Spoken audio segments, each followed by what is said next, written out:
Good evening and welcome. Settle yourself wherever you are and let the cares of the day begin to loosen their hold. For tonight we are going to travel together across a very long span of time into a world held in balance by four great elements and by a single soul reborn across the ages. There is no hurry here. We will move slowly as a river moves toward the sea, and you need carry nothing with you, only the willingness to drift. This is the story of the Avatar, the one who is born and dies and returns again, who has walked the world for 10,000 years to keep the water and the earth, the fire and the air in gentle harmony with one another. It is a long story, and a kind one, and every sorrow within it has long since been answered. So rest now. Let us begin at the very beginning, before there were even 4 nations to keep.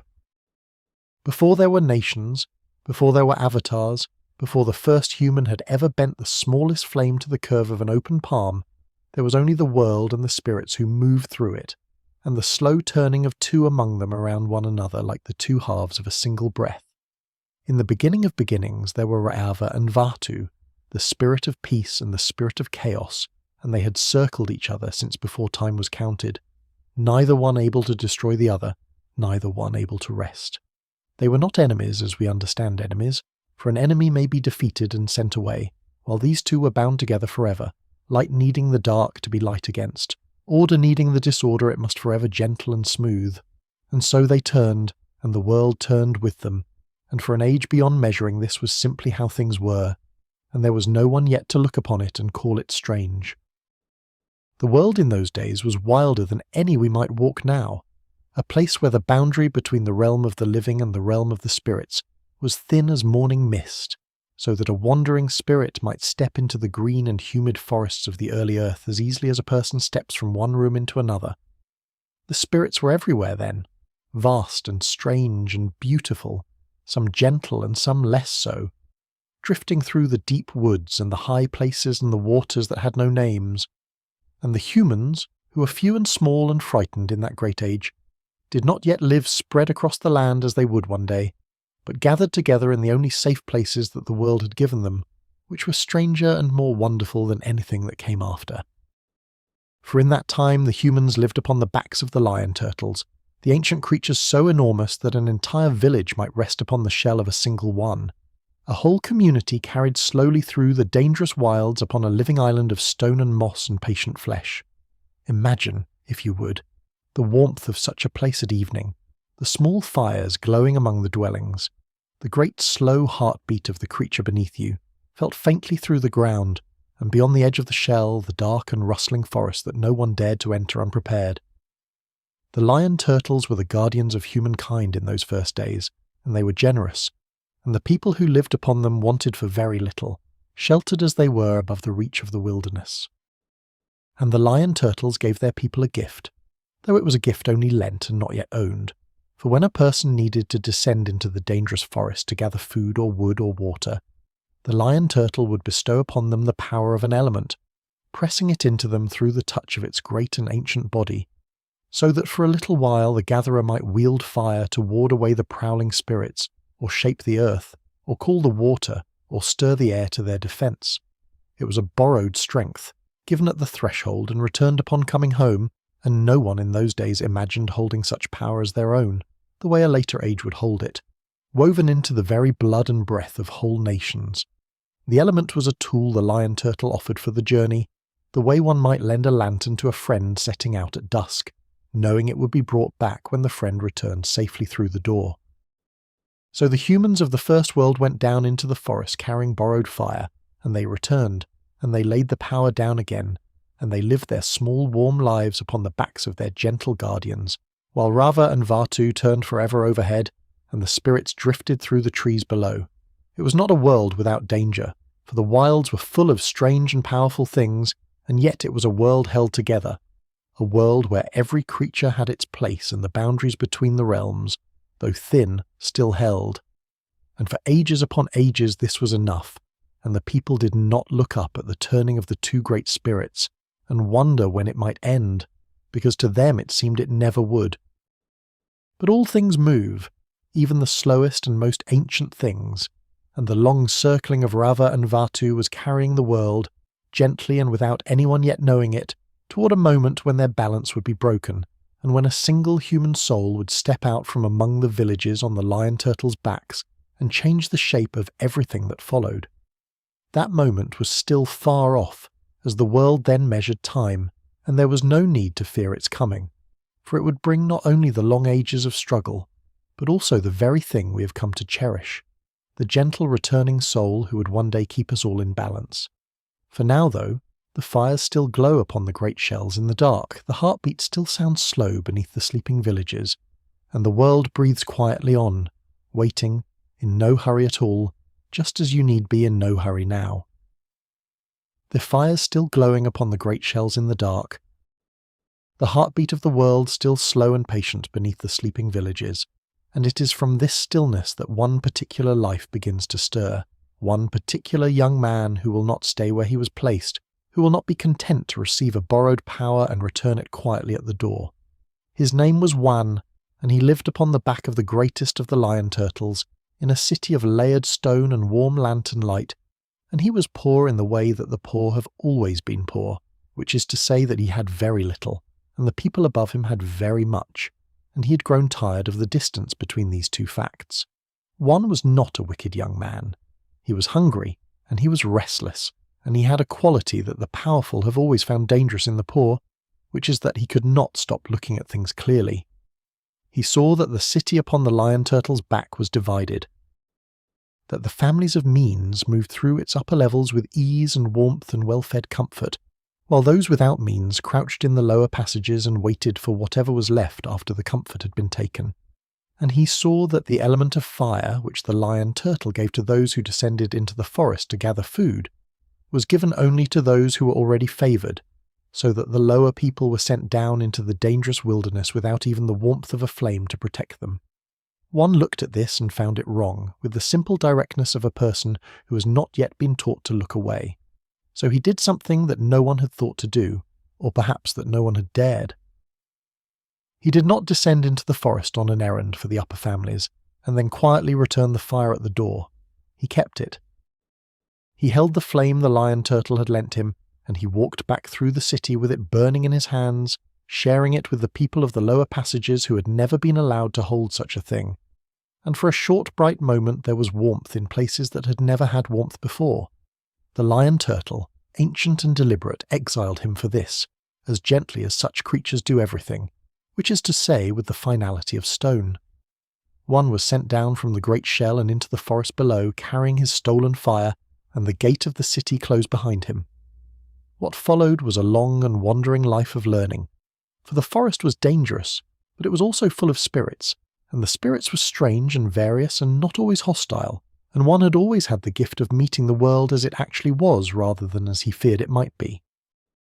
He learned to move through the wilderness, to understand which spirits could be trusted and which could not, to find shelter and food and companions among the ancient and unpredictable presences that moved between the trees. He grew stronger and more skillful with his fire, and the years in the wild changed him from a hungry, restless boy into something quieter and more steady, a young man who had been shaped by difficulty without being hardened into cruelty. The forest gave him everything except what he had lost, which was a home, and the loss of it sat in him softly, a small constant sorrow that never quite healed. It was in the course of this wandering that Wan came upon Raava and Vaatu, the two great spirits caught in their ancient struggle, in a place that seemed to crack the air around them with the force of their opposing natures. Vaatu was vast and dark, roiling with a power that seemed to press against the edges of the world, and he was trapped, held in the grip of Raava whose light surrounded him, in the way a hand cups a flame against the wind. One did not understand what he was seeing, for no human had ever looked directly upon this struggle before, and Vaatu spoke to him in a voice like deep water, telling him that he was a prisoner, that Raava was his captor, and that if one would only help him, only intervene for a moment, the injustice would be answered and one's generosity repaid 1,000-fold. One, who had spent years learning to read the wilderness, who had grown careful and observant, still made the mistake that perhaps any heart shaped by compassion might make, and he stepped between them. He separated Vaatu from Raava's hold, believing he was freeing the oppressed, and in the moment that followed he understood that he had done the opposite, that what he had witnessed was not captivity but containment, and that the dark spirit now loose in the world was something that the world was not safe from. Raava did not condemn him for it. She explained, with the patience of a being who has existed since before memory, what the two of them were and what their balance meant, and what the unloosing of Vaatu into the free world would cost everything that lived within it. And Wan, who had always been able to look at things clearly once they were placed before him, understood the full weight of what he had done. He asked Raava to travel with him. He asked her to lend him her power as the lion turtle had lent him fire, so that together they might chase Vaatu through the world and undo the harm he had caused, protecting the spirits and the people who could not protect themselves from the chaos now spreading through the wilderness. Raava agreed, though she told him plainly that a human body was not made to hold her, that the light of her would burn through his flesh, and he accepted this because there was nothing else to be done. They moved through the world together in that first difficult way, spirit and human trading the fire between them, and everywhere they went they found the damage Vaatu had caused, and they worked to slow it, and the years of this passage between them built something that had not existed before in any life, which was a partnership between the human and the divine that was also, in its patient and difficult way, a kind of friendship. The harmonic convergence, which came once every 10,000 years at the place where the great spirit portal stood, was approaching, and both Raava and Vaatu knew that it was at this crossing that the question between them would be settled for another age.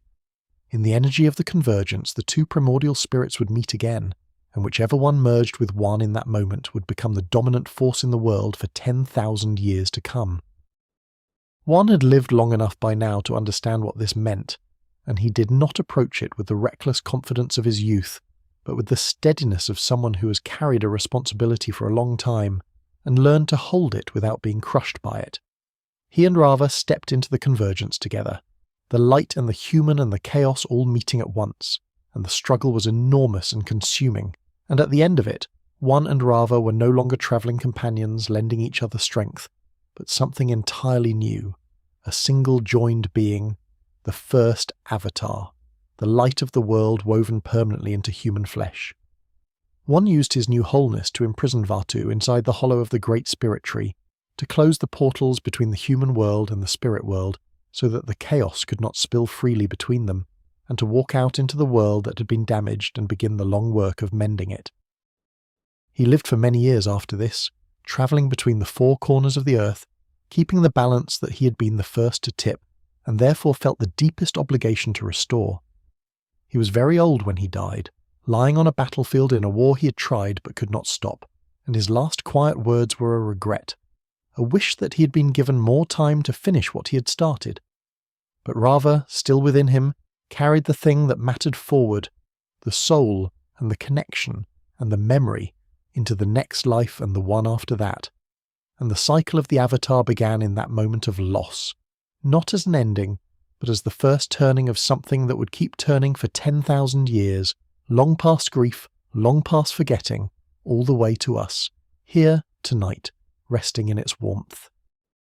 The cycle had begun in that moment of loss and renewal, in the last breath of an old man on a distant battlefield, and the carrying forward of something essential into a new life not yet born, and the world that received this gift did not yet know what to do with it, or how large it would one day grow. One had sealed the portals and quieted the chaos, and in the long, slow centuries that followed his passing, the world began to do what worlds do after a great upheaval, which is to find its shape. The people who had lived upon the lion turtles' backs began, gradually and then all at once, to come down. The great creatures, whose age was beyond reckoning and whose patience had always been inexhaustible, released their passengers into the open earth, and the humans, who had known only the curved warmth of a living island beneath their feet, stood for the first time on ground that did not breathe, and looked out at the vast and waiting world, and began to walk. The lion turtles had given their final gift before withdrawing into the deep waters, and the ancient quiet that would be their home from that age forward. Each of the great creatures had carried a people who had been shaped by a particular element, and as those peoples spread across the earth, they carried their element with them, no longer borrowed and returned at a threshold, but owned, woven into the body and the breath and the line of descent. Passed from parent to child as naturally as the colour of an eye or the timbre of a voice. The people of fire moved toward the islands of the east, where the volcanic rock was warm beneath their feet, and the sea threw up cliffs of black stone against the sky. The people of Earth spread into the vast middle continent, the great basin and plateau that would one day hold the largest kingdom the world had ever seen. The people of water found the poles, the frozen north and the frozen south, where the element they loved was everywhere and the light came in long, low sweeps across the ice. And the people of air, who were perhaps the most unusual of all, did not settle at all, but went upward, into the high places, the mountain peaks and the cold sky, building their temples on the summits, and learning to live in the thin, clear air where most other living things could not follow. The air nomads were a people shaped by their element in ways that went deeper than the ability to bend the wind. Theirs was a philosophy of non-attachment, of moving lightly through the world without grasping, of understanding that permanence was an illusion, and that the proper response to this was not grief, but a kind of joyful ease. Their temples clung to peaks at the four corners of the world, the northern and southern air temples, the eastern and western, and between these sanctuaries the nomads moved freely, following the seasons and the currents of the sky on their great flying bison, the massive white creatures who were their companions and their transport and, in the deepest sense, their kin. The monks who tended the temples were serene and playful in equal measure, for their wisdom had taught them that laughter and stillness were not opposites, but expressions of the same understanding. They shaved their heads and wore the arrows tattooed in the deep blue of mastery upon their skin, and they looked down from their high places upon the world below with gentle and unclouded eyes. The Earth Kingdom grew differently, which is to say it grew slowly and with great weight,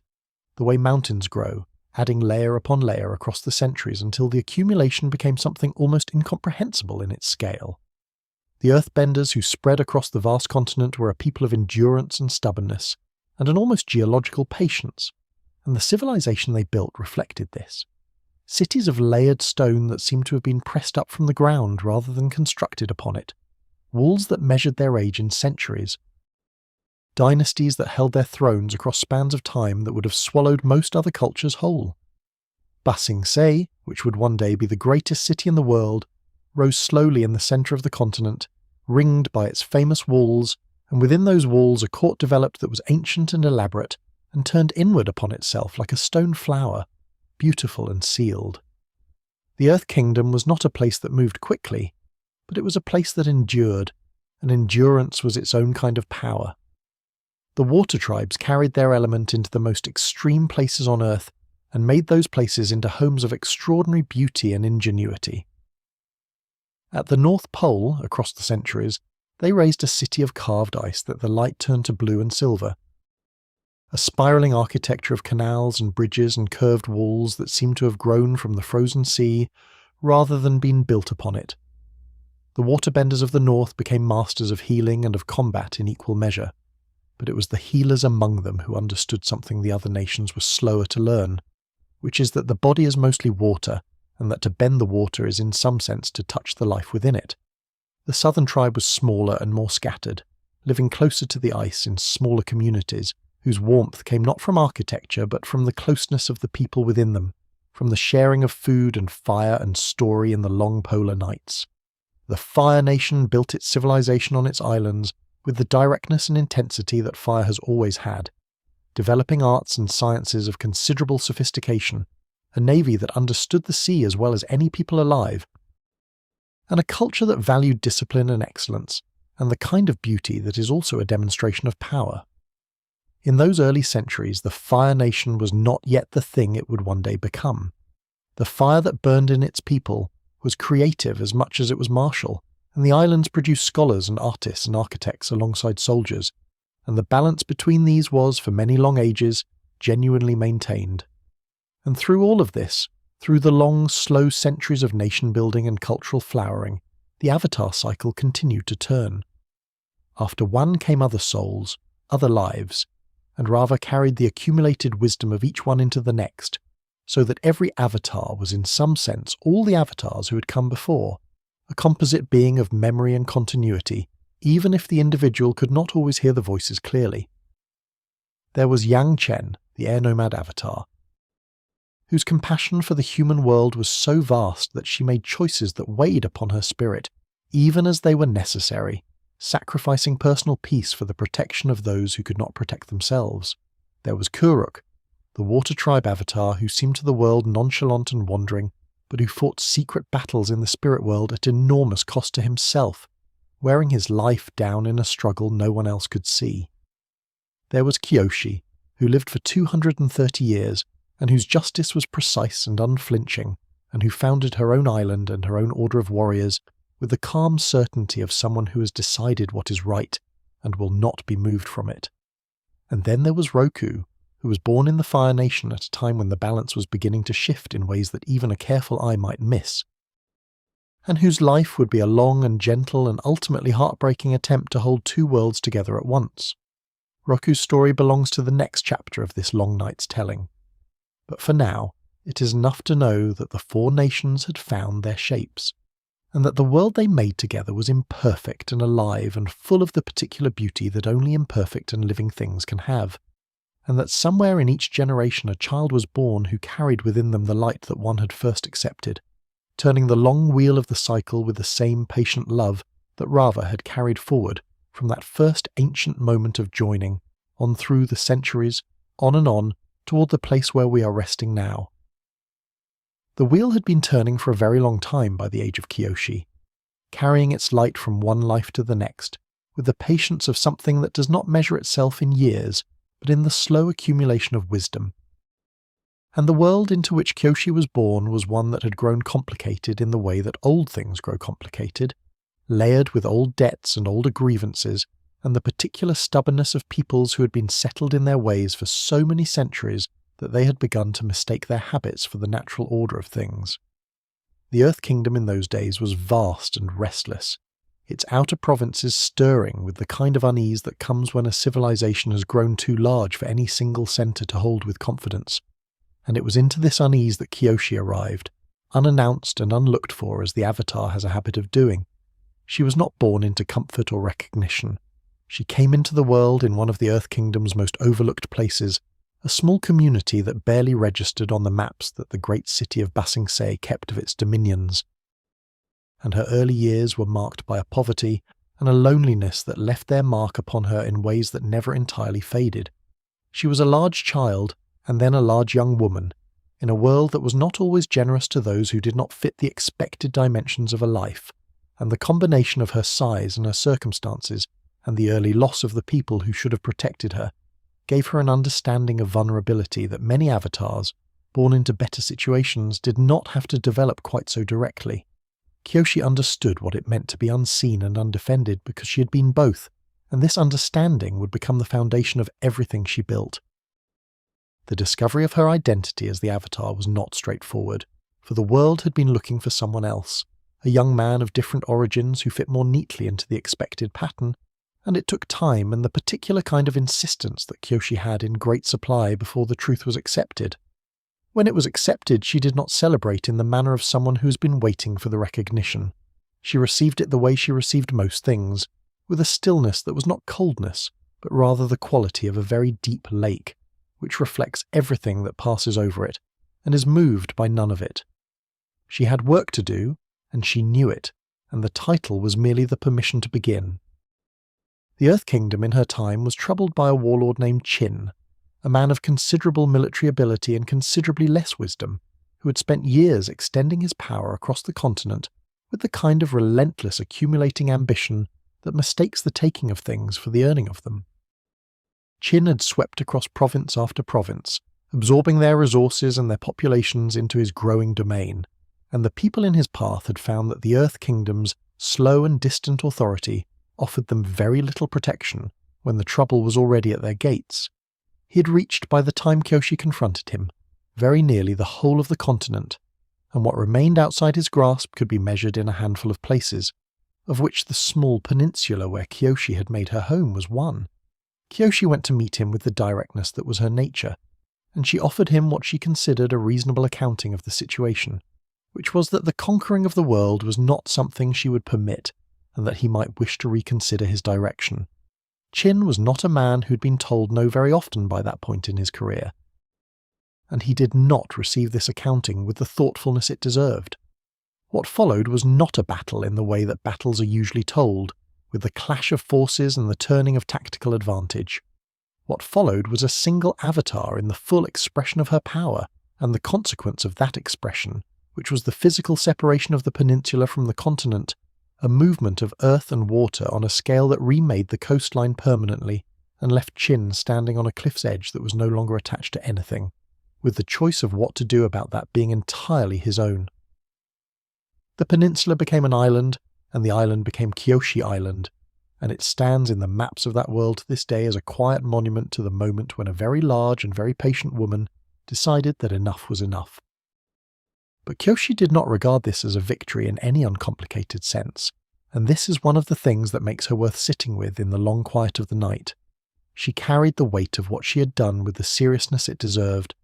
not as guilt that crippled her, but as the knowledge that power used, even rightly, leaves a mark, and that the mark deserves to be acknowledged.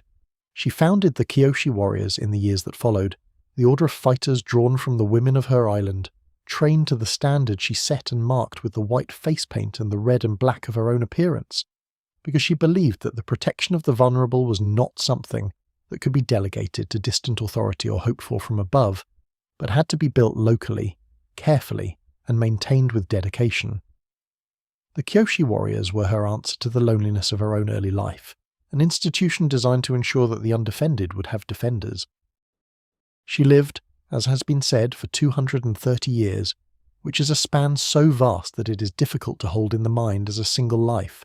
Yet it was a single life, one continuous thread of awareness and accumulation, the world changing around her while she changed with it and upon it. She watched dynasties turn. She watched the Fire Nation's arts flourish in a period of genuine creative richness.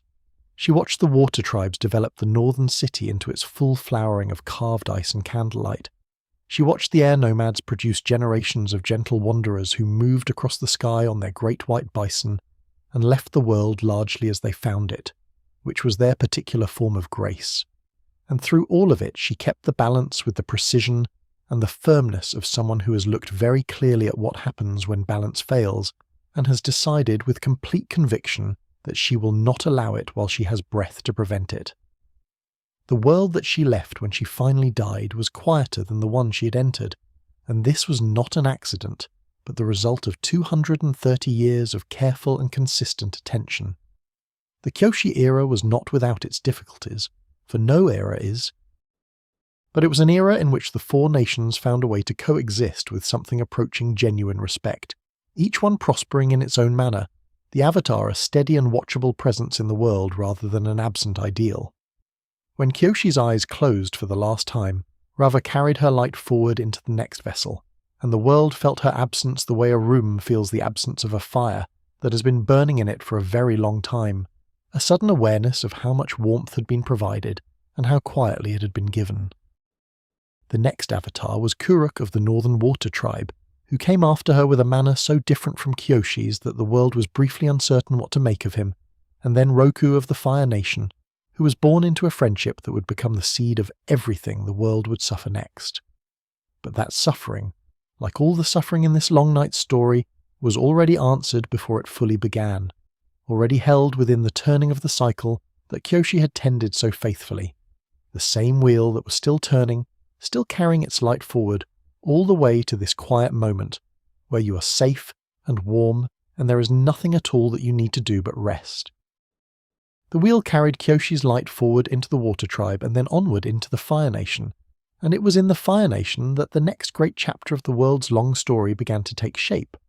not with the sound of drums or the smell of smoke, but with something far quieter and far more consequential, which was the laughter of two boys running together through the warm courtyards of the Fire Nation capital, on a morning when the world still seemed entirely full of possibility. Roku was the Avatar, though he did not yet know it when the friendship began, and Sozin was the prince who would one day be Fire Lord, though neither of them was thinking about such things in the easy years of their youth, when the only thing that mattered was the next game, the next lesson, the next long afternoon of fire-bending practice in the golden light of the palace grounds. They were well matched in the way that the best friendships often are, not identical but complementary, each one possessing what the other lacked in just sufficient measure to make the company of the other feel like completion. Roku was steady and warm and possessed of a deep natural patience that expressed itself in the quality of his attention, the way he listened when someone spoke to him, the way he considered before he acted, the way he could sit with a difficult thing without immediately needing to resolve it into something more comfortable. Sozin was quicker, more restless, his mind moving ahead of the present moment with the energy of someone for whom the world as it currently exists is always slightly less interesting than the world as it might be made. He was not cruel. In those early years he was genuinely kind, and the affection between him and Roku was real and mutual, and the kind that forms in youth and feels, to those inside it, as though it must be permanent simply because it is so strong. The morning that the monks and the sages came to Roku to tell him that he was the Avatar was also the morning of Sozin's birthday, and this small collision of timing contains within it a kind of painful poetry that the years would only deepen. Roku had to leave, had to go to begin the long training that being the Avatar required, and the parting between the two friends was genuine in its difficulty, a real grief for both of them. The first serious loss either had experienced in lives that had until then been largely sheltered from such things. Sozin stood and watched his friend go with the expression of someone who does not yet know that this is the moment the story turns, who believes still that it is only a temporary separation, that the friendship will resume when the training is done and they will find their way back to the easy warmth of those palace ground afternoons. He was not wrong to believe this. For a long time, he was not wrong. Roku trained across the 4 nations in the manner that the Avatar's path requires, spending time with each element and each people, and the years of this journey shaped him into something larger than the quiet boy who had left the Fire Nation. He learned water bending in the Northern Water Tribe, where the cold was a teacher in itself, instructing the body in stillness and the mind in the particular clarity that comes when comfort is removed, and what remains is only the essential. He learned earth bending with the patience that the element demands, standing before walls of stone and learning to feel them not as obstacles, but as extensions of his own solidity. He learned airbending high in the mountain temples where the monks received him with their characteristic gentle humour and taught him that the air does not push but redirects, does not insist but finds the way around. He grew into his power slowly and with the kind of thoroughness that would mark his whole life as the Avatar. Not spectacular but deep, not showy but genuine. When he returned to the Fire Nation, he returned as a man, and Sozin was waiting for him, and for a season it seemed that nothing essential had changed between them, that the friendship was as it had been, that time had only added dimension to what was already there. They spoke freely of the years apart, and Roku told his old friend of the world as he had found it, and Sozin listened with the bright attention he had always had, and the warmth between them was real. It was at a celebration of Roku's return that Sozin first spoke aloud the idea that had been growing quietly inside him during the years of his friend's absence, the idea that would become, in time, the seed of everything that followed. He spoke it almost lightly, in the manner of someone sharing a vision rather than announcing a plan, describing how the Fire Nation's prosperity and its arts and its power might be shared with the rest of the world, how what they had built on their islands might be extended outward as a gift to peoples who had not yet achieved the same heights. Roku heard the vision and understood it differently than Sozin intended it to be understood, because Roku had spent years living among the other nations and knew them not as places waiting to receive the Fire Nation's gifts, but as peoples with their own wisdoms and their own ways of flourishing that were not lesser for being different. He told Sozin this, quietly and directly, in the way that only an old friend can deliver a correction, and Sozin received it with a smile and a nod, and did not argue, and the evening continued warmly, and Roku believed, because he wanted to believe it, that the matter had been understood and set aside. He would believe this more than once in the years that followed. It was perhaps the one place where his deep patience worked against him, that he could sit with a difficult thing for so long without forcing it to resolution that by the time resolution was necessary, the difficult thing had grown very large indeed. They remained in each other's lives as Sozin became Fire Lord, and Roku continued his work as the Avatar, and there were long stretches of those years that were genuinely good, the world in a period of relative stability, the friendship finding its adult form in meetings and correspondence, and the easy resumption of old understanding that long friendships have. Sozin built and administered and expanded the Fire Nation's influence through trade and diplomacy in ways that were not yet violent, and Roku watched and maintained the balance as best he could, and trusted his oldest friend more than the evidence perhaps warranted. The day came when Sozin moved troops to the borders of the Earth Kingdom's outer provinces, and Roku came to him not as a distant authority, but as the man who had shared his childhood, and the confrontation that followed was quiet and absolute. Roku dismantled what Sozin had built and left him with his life, and left him with a warning that was also a mercy, and believed that the mercy would be enough. It was not enough. Nothing about Sozin's ambition responded to mercy, because mercy, to a man of that particular kind of certainty, reads not as a gift but as a confirmation that he has not yet been stopped, only delayed. Sozin waited, as patient in his own way as Roku was in his, and the years moved on, and the volcano on Roku's island began to stir in the way that volcanoes stir, slowly and with a power that the earth accumulates over centuries before releasing it all at once. Roku fought the eruption alone for as long as he could, shaping the lava and redirecting the ash and holding the destruction back from the villages on the island's lower slopes, and when he was exhausted and the toxic gases had weakened him beyond recovery, it was Sozin who appeared, flying above the chaos on his dragon, and for a moment in that burning air, the old friendship reasserted itself, the two old men working together as the boys had once played together, and the moment was real, and the warmth in it was real. And then Sozin looked at his oldest friend lying broken in the ash, and made a calculation, and flew away.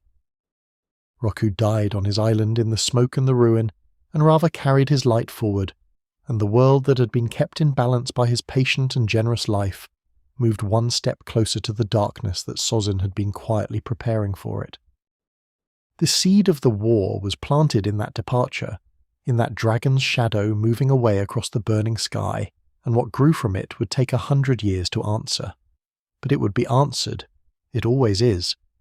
And in the meantime, the warmth that Roku had carried in his long life was not lost, only passed on, only folded into the next turning of the wheel, as you might fold a letter from someone you have loved, and carry it quietly in the pocket nearest your heart. The dragon's shadow had moved away across the burning sky, and in the silence that followed Roku's passing the world did not yet know what it had lost, the way a room does not immediately feel the cold when a window is opened in another part of the house, the chill arriving only gradually, only as the warmth that had been accumulated over so many years slowly, quietly, disperses into the dark. Raava carried Roku's light forward in the manner she had always carried it, into the next vessel, the next life. The next child born somewhere in the turning of the cycle, and that child was an air nomad boy, born in the southern air temple among the monks and the wind and the great white bison, in a place so high and so serene that the troubles gathering far below might have seemed from those temple steps as distant as weather seen from above the clouds. His name was Aang, and he was identified early, too early by the customs of the air nomads, who traditionally waited until a child was of a more settled age before placing upon them the knowledge of what they were. Sozin knew that the Avatar had been reborn among the air nomads. This was not a secret he had arrived at through any mystical perception, but through the simple and patient working of a plan that he had been refining since the day he flew away from his oldest friend's dying body, a plan that had always included this particular problem and had always had an answer for it. The Fire Nation's sages understood the cycle well enough to know which nation would receive the next Avatar, and Sozin understood that a new Avatar allowed to grow to full power would be the single obstacle capable of stopping what he intended to do next. He was very old by this point, the Fire Lord who had once been a bright and restless prince, and he had spent the decades since Roku's death in the careful accumulation of military readiness, in the building of a fleet, and the training of an army and the cultivation of a national story that framed everything he was about to do as destiny rather than choice. The comet came, as it always came, once in a generation, burning across the sky in a trail of orange and gold that the Fire Nation had long understood as an amplifier of their bending, a celestial event that filled the firebenders beneath it with a power so far beyond their ordinary capacity that the comparison was almost meaningless. Sozin had planned around this comet for years, had timed everything to it with the precision of a man who has had decades to think and has used them well, and when it appeared in the sky above the Fire Nation he moved. The temples were the targets, all 4 of them. The northern and southern and eastern and western, the high places where the air nomads had lived their gentle wandering lives for 10,000 years, the summits where the monks taught the children to redirect the wind, and find the still point inside the moving air and laugh at the particular joke the universe seems always to be telling if you are paying the right kind of attention. We will not linger long inside those events, because tenderness requires that we do not, and because the historian who has watched the long turning of the world knows that to dwell on such a darkness would be to give it more shape than it deserves, more permanence than it has. What can be said is that the air nomads were a people of profound and practiced non-violence, whose philosophy was woven through with the understanding that life is precious, and that the taking of it diminishes the taker as surely as the taken, and that they were caught entirely unprepared in the way that such people so often are. Because the mind that cannot imagine doing a thing cannot easily imagine that the thing is being done to it until the doing is already underway. The comet burned overhead, the 4 temples were found, and a people who had wandered the sky for 10,000 years were gone from it in the space of a single terrible day. The air nomads were not entirely gone in the deepest sense, for nothing is ever entirely gone, and the cycle carries everything that matters forward, even when the vessel that held it has been broken. The traditions and the philosophy and the gentle humour and the understanding of non-attachment that the monks had tended across those 10,000 years were folded into the world's memory, into the stones of the temples, into the great white bison who survived in small numbers in the high passes, into the lemurs and the sky creatures who had shared the mountain sanctuaries with their human companions.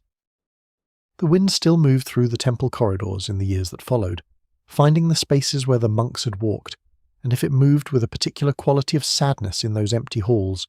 or if that is only what a grieving world projected onto it, the wind itself kept its own counsel on the matter. Aang was not at the Southern Air Temple when it was found. He had left the night before, in the manner of someone whose grief was not readiness for what it was about to become, a boy of 12 who had been told he was the Avatar and had not yet found a way to carry the knowledge without it pressing too heavily on everything else in his life. Monk Yatso, who was his teacher and his dearest companion, and the nearest thing to a parent that the communal air nomad tradition had given him, had tried to shelter him from the political conversations that the senior monks were having about the Fire Nation's movements, had tried to preserve a little longer the lightness that was Aang's most essential quality, and Aang, who could feel that something was being decided about him and around him without his participation, had done what 12-year-olds do when the world presses too closely, which is to say he had taken Appa, his great sky bison who had bonded with him since they were both very small, and he had flown away into the storm that was building over the ocean, intending nothing in particular, only needing space and air and the reliable comfort of forward motion. The storm was very large, and it caught them both in the way that such storms do without negotiation, and what Aang did in that moment was not a decision exactly, but an instinct, the Avatar state rising in him for perhaps the first time with genuine force, wrapping him and Appa in a sphere of air and ice and water and the deep cold of the ocean's floor, a cocoon of bending so complete and so consuming that it slowed everything inside it to the stillness of deep winter, the stillness of a held breath, the stillness of a dream in which time has temporarily agreed to stop. They sank together into the dark water, boy and bison, and the ice closed over them, and the storm moved on, and the world above continued into its 100 years of war. 100 years is a long time measured in human lives. It is 4 or 5 generations of ordinary living, of children being born and growing old and passing on what they knew to children of their own. The Fire Nation moved across the world in those 100 years with the momentum that Sozin's comet had given it. Not merely military momentum, but the momentum of a story a nation had told itself so thoroughly that it had become the only story available, the story that said expansion was destiny, and destiny was good, and anyone who stood in its path was standing in the way of progress rather than simply standing in the way of being conquered. The Earth Kingdom resisted with the stubbornness of stone, the great walls of Basing Sea holding against assault after assault, while within them the city maintained its layered life of court and canal and market and whispered secret. The water tribes pulled inward, the north raising its walls of ice, the south slowly diminished as the southern waterbenders were taken one by one until almost none remained. And in the ice beneath the southern ocean, undisturbed by any of it, a boy and his bison slept. Aang dreamed, if he dreamed at all, in the particular way of those who are held very gently by something larger than themselves, and the ice around him was not a prison but a preservation, Not an ending, but a long and necessary pause in a story that still had most of its best parts ahead of it. The comet had come and gone. The air nomads had passed into the silence of the high places. The world had lived 100 years in the shadow of a fire that had been burning since an old man flew away from a volcanic island and left his oldest friend to die. And yet the light that Raava carried was still there, still warm, still breathing in its slow and patient way beneath the ice, waiting for the morning that was already, even then, on its way. It is always on its way. You can rest knowing this. The morning always comes. The morning was coming, as it always does, moving across the surface of the frozen ocean in the particular way that light moves over ice, not warming it immediately but changing its colour, turning the blue-white of deep cold into something softer and more luminous, a landscape that seems in those first hours of daylight to be made not of frozen water, but of something more patient and more permanent, as though the ice has always been here and always will be, holding its stillness against the slow turning of the world above it. The southern water tribe village that clung to the edge of this frozen world was small in the way that things become small after long years of attrition, a collection of dwellings shaped from ice and bone and the particular ingenuity of a people who had learned to make warmth from almost nothing, who had passed the knowledge of survival down through 4 or 5 generations of a war that had taken nearly everything else from them. The village had known better days, though the children who lived in it now had no memory of those days, and knew the village only as it was, which was home, which was enough. The waterbenders, who had once given the southern tribe its strength and its particular identity, had been taken across the long decades of the war, found and removed by Fire Nation raids until only the stories remained, and the stories were kept carefully by the grandmothers and the elders who understood that a people's knowledge of themselves is more fragile than their walls and more essential than their weapons. Gran kept the stories in the southern tribe, as she kept many things, with a quiet authority that did not announce itself and did not need to, the kind of authority that is simply recognized by everyone in the room without anyone having to say so. Katara was 14 years old, and she was the last waterbender in the southern tribe, a fact that sat in her like a coal, warm and persistent and occasionally uncomfortably bright. She had the gift, but almost none of the training, no teacher, no tradition to draw from beyond what she could find in herself by instinct and experiment, and the gap between what she could feel the water wanting to do when she reached for it and what she could actually make it do was a source of the particular frustration that belongs to people who understand exactly how much they do not yet know. She was not a girl who accepted limitation easily, which would serve her enormously in the years ahead, and which in the meantime expressed itself in the kind of determined restlessness that her brother Sokka found both admirable and occasionally exhausting. Sokka was 15, and he had appointed himself the protector of the village with the seriousness of someone who has looked at the available options and concluded that he is the best one for the job. An assessment that was not entirely wrong, and not entirely as secure as he presented it. He was funny in the way that people are funny when they are also genuinely frightened, and have decided that humour is a more comfortable place to stand than fear, and his humour was almost always kind, directed at situations and at himself as much as at anyone else. He loved his sister with the completeness that siblings can love each other when they have been through hard things together and have come out still choosing each other's company, and he worried about her in the way that older siblings worry, which is to say constantly and while pretending not to. They were out on the ice together, in a small boat, on an afternoon that began as ordinarily as any other afternoon in that small and cold and quietly resilient village, Katara practicing her waterbending with the concentration she brought to everything, Sokka doing the various things that Sokka did when he was supposed to be doing something else, when Katara's attempt at bending the water around the boat cracked the ocean in a way that was larger than she had intended. The crack moved outward across the surface of the southern sea, and what it reached in the particular geography of that afternoon was something the ice had been holding for 100 years, waiting without impatience for exactly this moment. A sphere of ice that was not simply ice, but a preservation, a waiting. A story that had been paused at its most important sentence, and was now, gently and irrevocably, resuming. The light came first. A column of blue-white energy that rose from the cracked iceberg into the winter sky, with a clarity that could be seen from an enormous distance, the kind of light that has a quality of announcement about it, that does not simply illuminate but declares. And then the ice gave way, and the sphere opened, and inside it was a boy. He was small and bald and dressed in the orange and yellow of the air nomads, a style of clothing that no one in the southern water tribe had any reason to recognize because the air nomads had been gone from the world for 100 years, and his skin was tattooed with the deep blue arrows of an airbending master, which was another thing that no one in the southern tribe had any living context for. His eyes were open, and they were glowing with the same blue-white light that had announced his emergence. And then the light faded, and he looked at Katara and he said, with the cheerfulness of someone who has not yet understood the size of the world he has just woken up into, penguin sledding.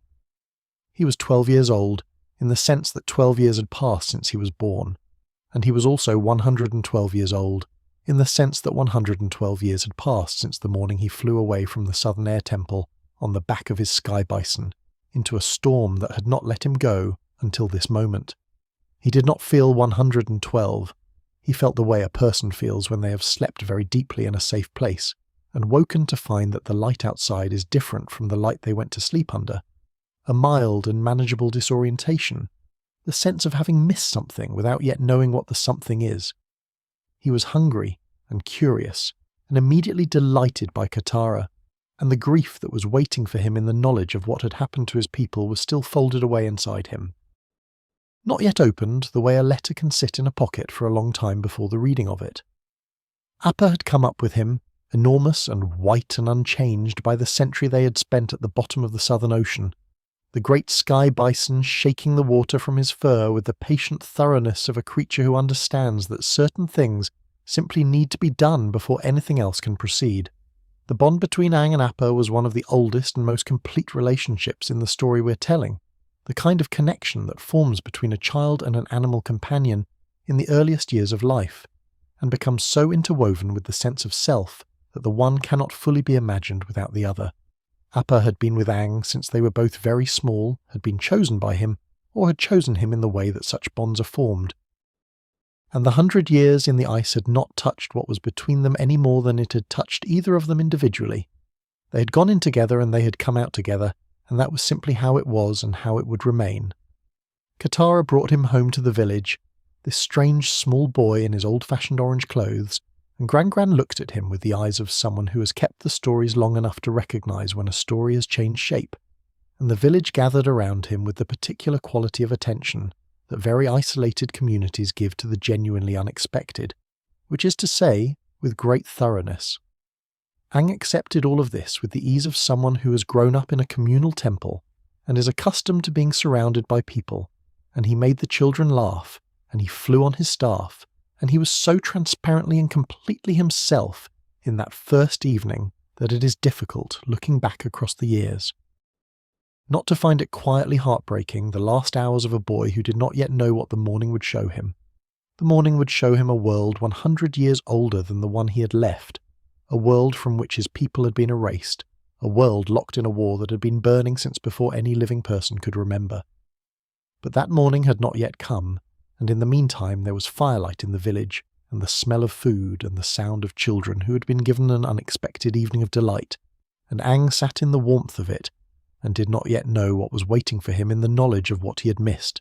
and the night held him gently, as this night holds you, with the particular tenderness that is offered to those who are resting between one hard thing and the next, not yet required to be brave, only allowed, for a little while, to simply be warm. The warmth of that first evening could not hold the morning back forever, for mornings come regardless of our readiness for them, moving across the ice with the same patient indifference that time itself has always had toward the small and fragile shelters we build against it. Aang woke in the southern water tribe village with the particular clarity of someone whose body has rested completely,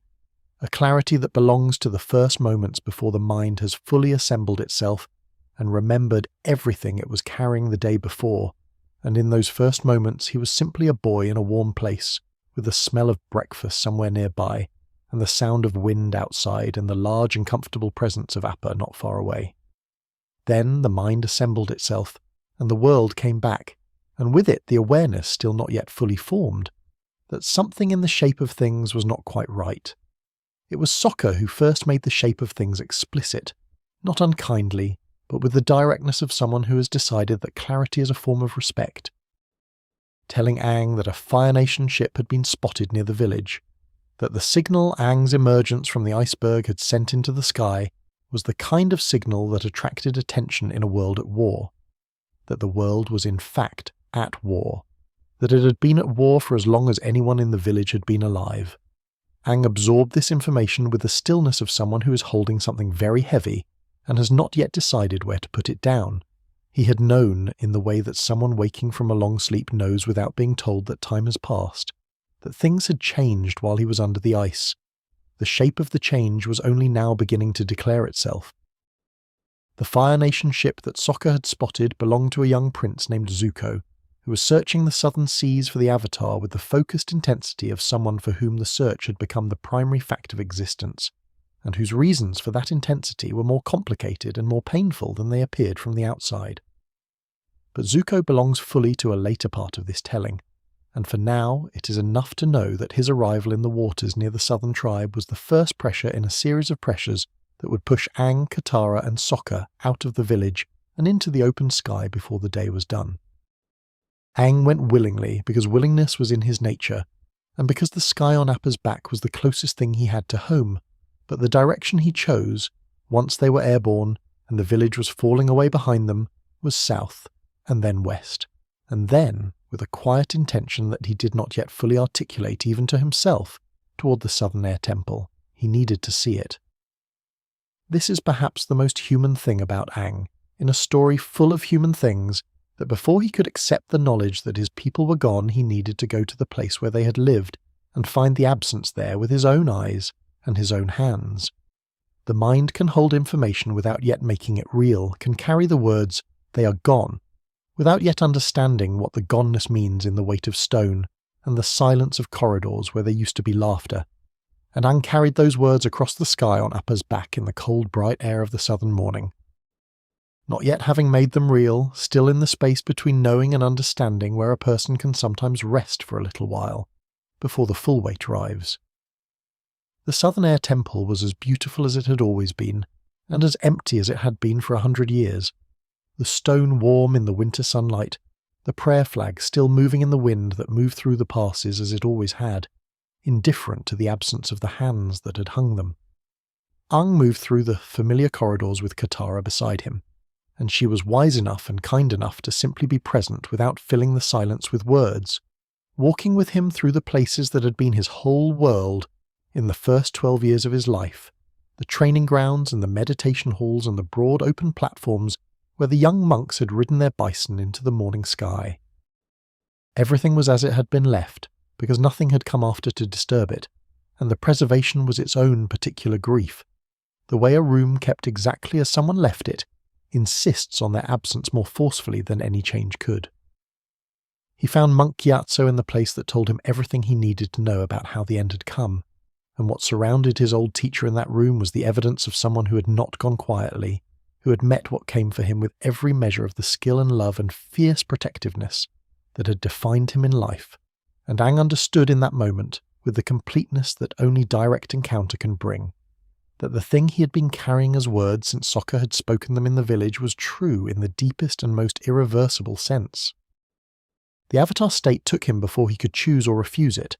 the grief moving through him as a force rather than a feeling, the light rising in him and through him, and out into the cold mountain air in a wave of energy that shook the stones of the temple, and sent the prayer flags snapping on their lines, and Katara held him when it passed, held him the way someone holds a person who has just understood something they cannot ununderstand, without trying to fix it, only being there, only making sure he knew he was not alone in it. What followed was not an immediate recovery, because grief does not work that way, but it was the beginning of the carrying of it, which is the only thing that can follow the first full weight of a loss. Aang came back into himself slowly, and what he came back into was not quite the same shape as what had gone up into the light, because it never is, but it was still recognisably him, still the lightness and the humour and the deep instinctive warmth, now carrying something heavier inside it, a sorrow that would not leave but that he would, over the long years ahead, learn to wear in a way that did not crush him. He looked at Katara, and he told her that he had run away, that he had left because he was afraid, and that his leaving had meant he was not there when his people needed him most, She did not tell him that it was not his fault, because that was not what he needed in that moment. She told him that she believed he would make it right, and this was the right thing to say because it acknowledged the weight without asking him to put it down before he was ready. The three of them left the Southern Air Temple on Appa's back as the afternoon light was changing, and the direction they flew was north, toward the world that was waiting for them, toward the war that was waiting for them, toward the long and difficult and ultimately transforming journey that would ask everything of all of them before it was done. The company that would carry the Avatar through what came next was small. Only a boy and a girl and a young man who pretended more confidence than he felt, and a sky bison and a flying lemur named Momo who had appeared in the temple ruins with the calm assurance of a creature who has decided that this group is his group and the matter is not open for further discussion. It was not an army. It was not what anyone looking at the scale of what needed to be done would have designed for the purpose. It was, nonetheless, exactly what was needed. What Aang needed most in those early days of the journey was not strategy but witness.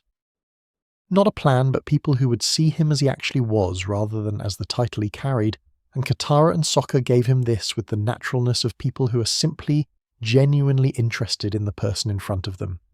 They argued and they laughed and they made mistakes in the ordinary way of young people moving through a world that is asking more of them than they were prepared for.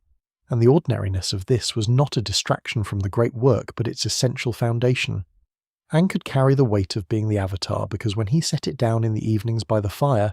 there were people there who were glad to see just him, only him, the funny and warm and sometimes frightened boy underneath the destiny. And this gladness was a kind of nourishment that no training could have provided. The world they moved through was a world at war, and the war was everywhere. In the scorched edges of Earth Kingdom villages and in the warships that moved through the sea lanes, and in the eyes of people who had lived their whole lives under the shadow of a conflict that had begun before their grandparents were born. But the world was also still full of the things that wars cannot reach. The particular blue of the sky at altitude on Appa's back, the warmth of a fire in a cave in the rain, the sound of Momo investigating something with the thoroughness that flying lemurs bring to investigations, the way Katara laughed when something genuinely surprised her, which was often, because she was the kind of person who remained genuinely surprisable, and this was one of her great gifts to everyone around her. The journey north had begun, and it was long, and it would cost them things before it gave them what they needed, and it would give them things they did not know to ask for, and you can rest easy knowing that all of it was, in the end, held and carried and brought through to the morning that was always waiting on the other side of the dark. The journey north carried them through the long middle of the world, across the vast and varied geography of a planet at war that was also, still, irreducibly beautiful. The kind of beauty that persists not despite difficulty but somehow alongside it. The way a river continues to move and catch the light, even when its banks have been altered by flood or drought, or the slow rearrangement of the land around it. They flew through seasons and over landscapes that shifted beneath Appa's broad shadow, from the frozen southern reaches through the temperate middle zones, where the Earth Kingdom spread its ancient weight across plateau and valley and forest, and every place they passed through added something to them. Some small knowledge, or some useful sorrow, or some unexpected warmth that they carried forward into the next day's flying. Aang was learning the world he had woken into, and the learning was sometimes painful and sometimes joyful, and most often simply the steady accumulation of understanding that happens when a person pays genuine attention to what is around them. The Northern Water Tribe occupied the top of the world in the way that ancient things occupy the places they have chosen, with a completeness and a confidence that suggests the place was always theirs and always will be. The city they had built across the centuries was one of the genuine wonders of the world that Aang had missed during his 100 years beneath the ice. A labyrinth of carved ice and open water that the long polar days turned to silver and the long polar nights turned to deep blue shadow. Its canals moving with a quiet purposefulness between the walls of its districts, its bridges arching over the water with the grace of things that have been built and rebuilt and refined across many generations until they have arrived at their most essential form.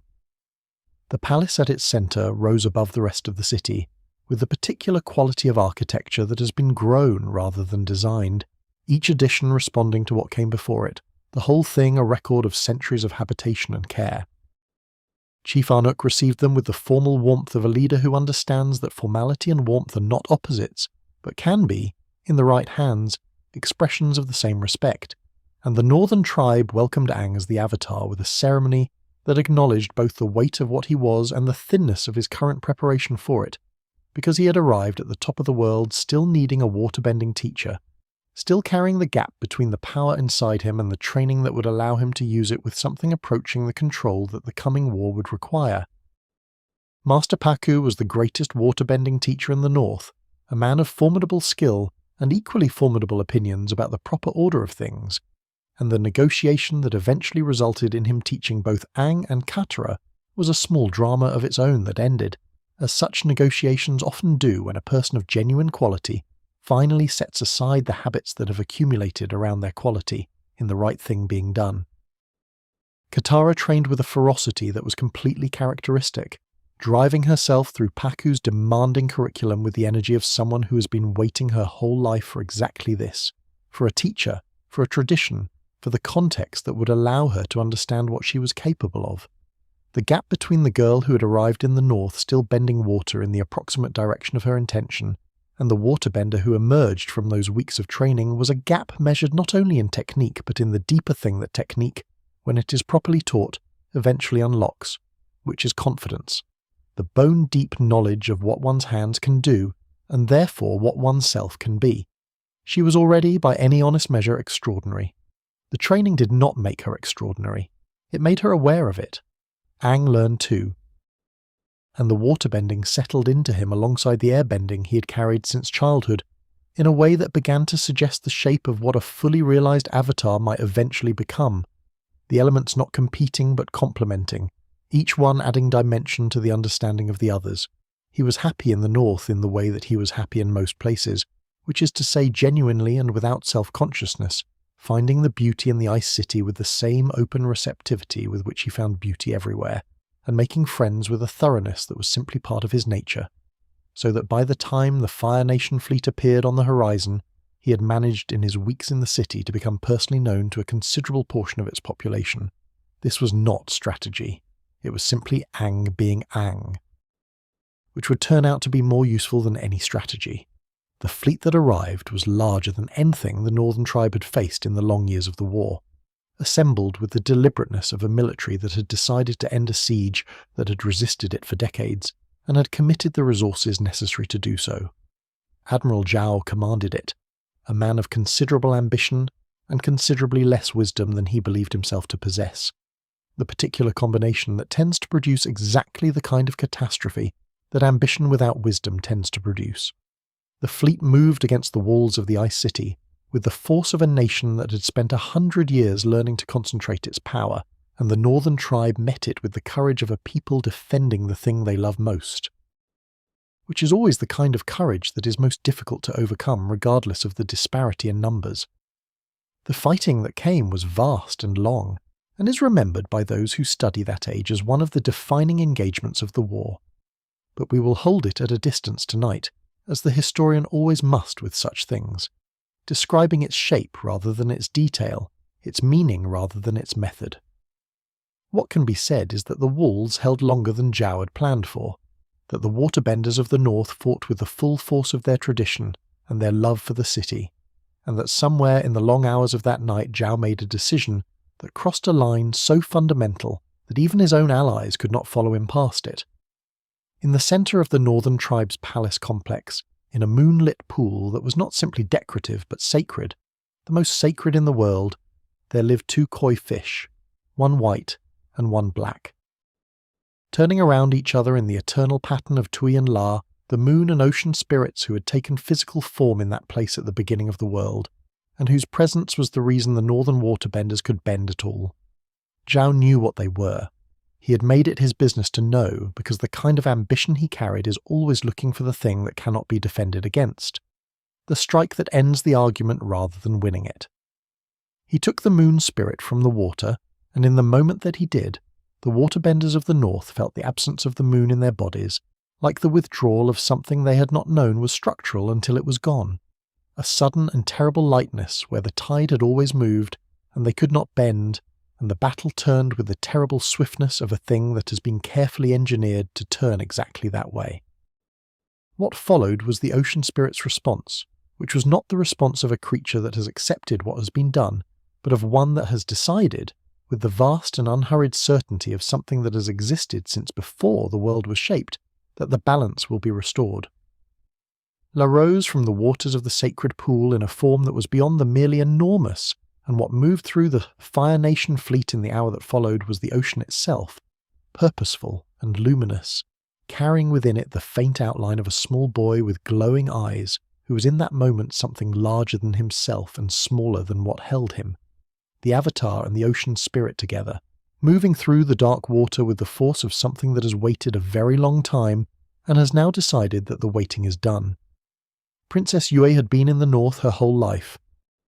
Born with white hair that marked her as someone who had been touched by the moon spirit in the first hours of her life, when she was too small and too still, and it was the spirit's light that had moved inside her and kept her breathing, and she had always known, in the way that people know the things that are most true about themselves, that this gift was not entirely hers to keep. She walked to the pool where Zhao had taken what was not his to take, and she gave back what had always been partly the spirit's own, and the moon returned to the sky above the northern tribe in the cold and quiet that followed the battle, and Yus became something the world had not seen before, a human girl transfigured into the light she had always carried, watching over the city she had loved from the only place large enough to hold what she had become. Those who looked up that night from the walls of the ice city saw the moon with a particular quality of presence that it had not had before, and they understood, each in their own way, that it was watching back, and that the watching was kind. The fire fleet withdrew. The walls of the northern city stood. The moon was in the sky. The long, first movement of Aang's journey had arrived at its first great turn, not an ending but a threshold, the world on the other side of the battle different in shape from the world on the near side. And the small company who had flown north from the southern water tribes standing in the cold light of that changed morning, older than they had been, knowing more than they had known, carrying new griefs alongside new strengths in the way that such passages always leave you carrying both. The ice city glittered around them, and the canals moved with their quiet purposefulness, and somewhere above them the moon held its gentle and unwavering watch, and the world breathed on, and the journey continued, and you can let your own breath slow now, following the rhythm of the water in those dark northern canals, moving in, moving out, carrying you gently toward the rest that is already here. The morning after the siege held its cold light over the ice city, and the world that had survived the night was quieter than the world that had entered it, as worlds always are after the great storms have passed, and what remains is simply what endured, and among the things that endured and moved now through the changed air of that aftermath was a ship, a Fire Nation vessel, smaller than the fleet that had come and failed, carrying a prince who had not been part of Zhao's ambition, and was not part of Zhao's failure,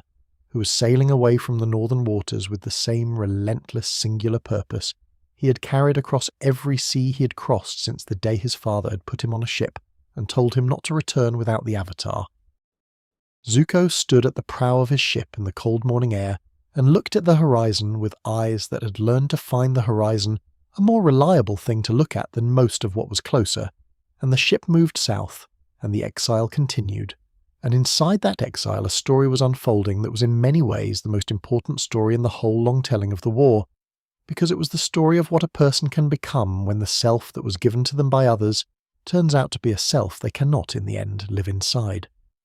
He had been born into a family that treated love as a resource to be distributed according to performance, which is perhaps the most damaging way a family can organize itself, because it teaches the children inside it that they are not loved but evaluated,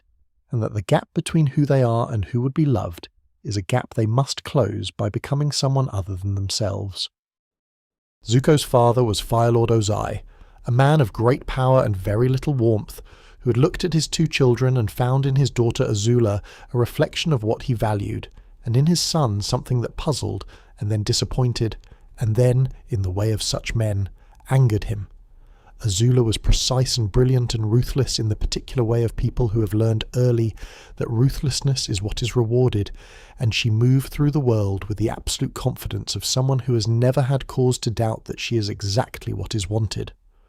Zuko was none of these things, or rather he was trying to be all of them, and finding that the trying itself was the problem, that the performance of what his father wanted required him to be less than what he actually was rather than more. The scar on his face was the record of a single moment when he had been, by any measure of what a person should be, correct. And his father had punished him for it with the particular cruelty of power that cannot tolerate being questioned by those it claims to love. Zuko had spoken out in a war council against a plan that would have used Fire Nation soldiers as deliberate sacrifice, had spoken on their behalf, and his father had challenged him to an Agni Kai, a fire duel,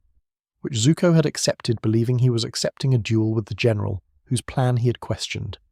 He had not been willing to raise his hand against his own father when the moment came. The fire that burned across half his face was the answer his father gave to that unwillingness, and the exile that followed was framed as a quest, as a chance to restore his honour by capturing the Avatar. But everyone in the Fire Nation court understood it for what it was, which was a removal, a disposal of an inconvenient tenderness from a family that had decided tenderness was weakness.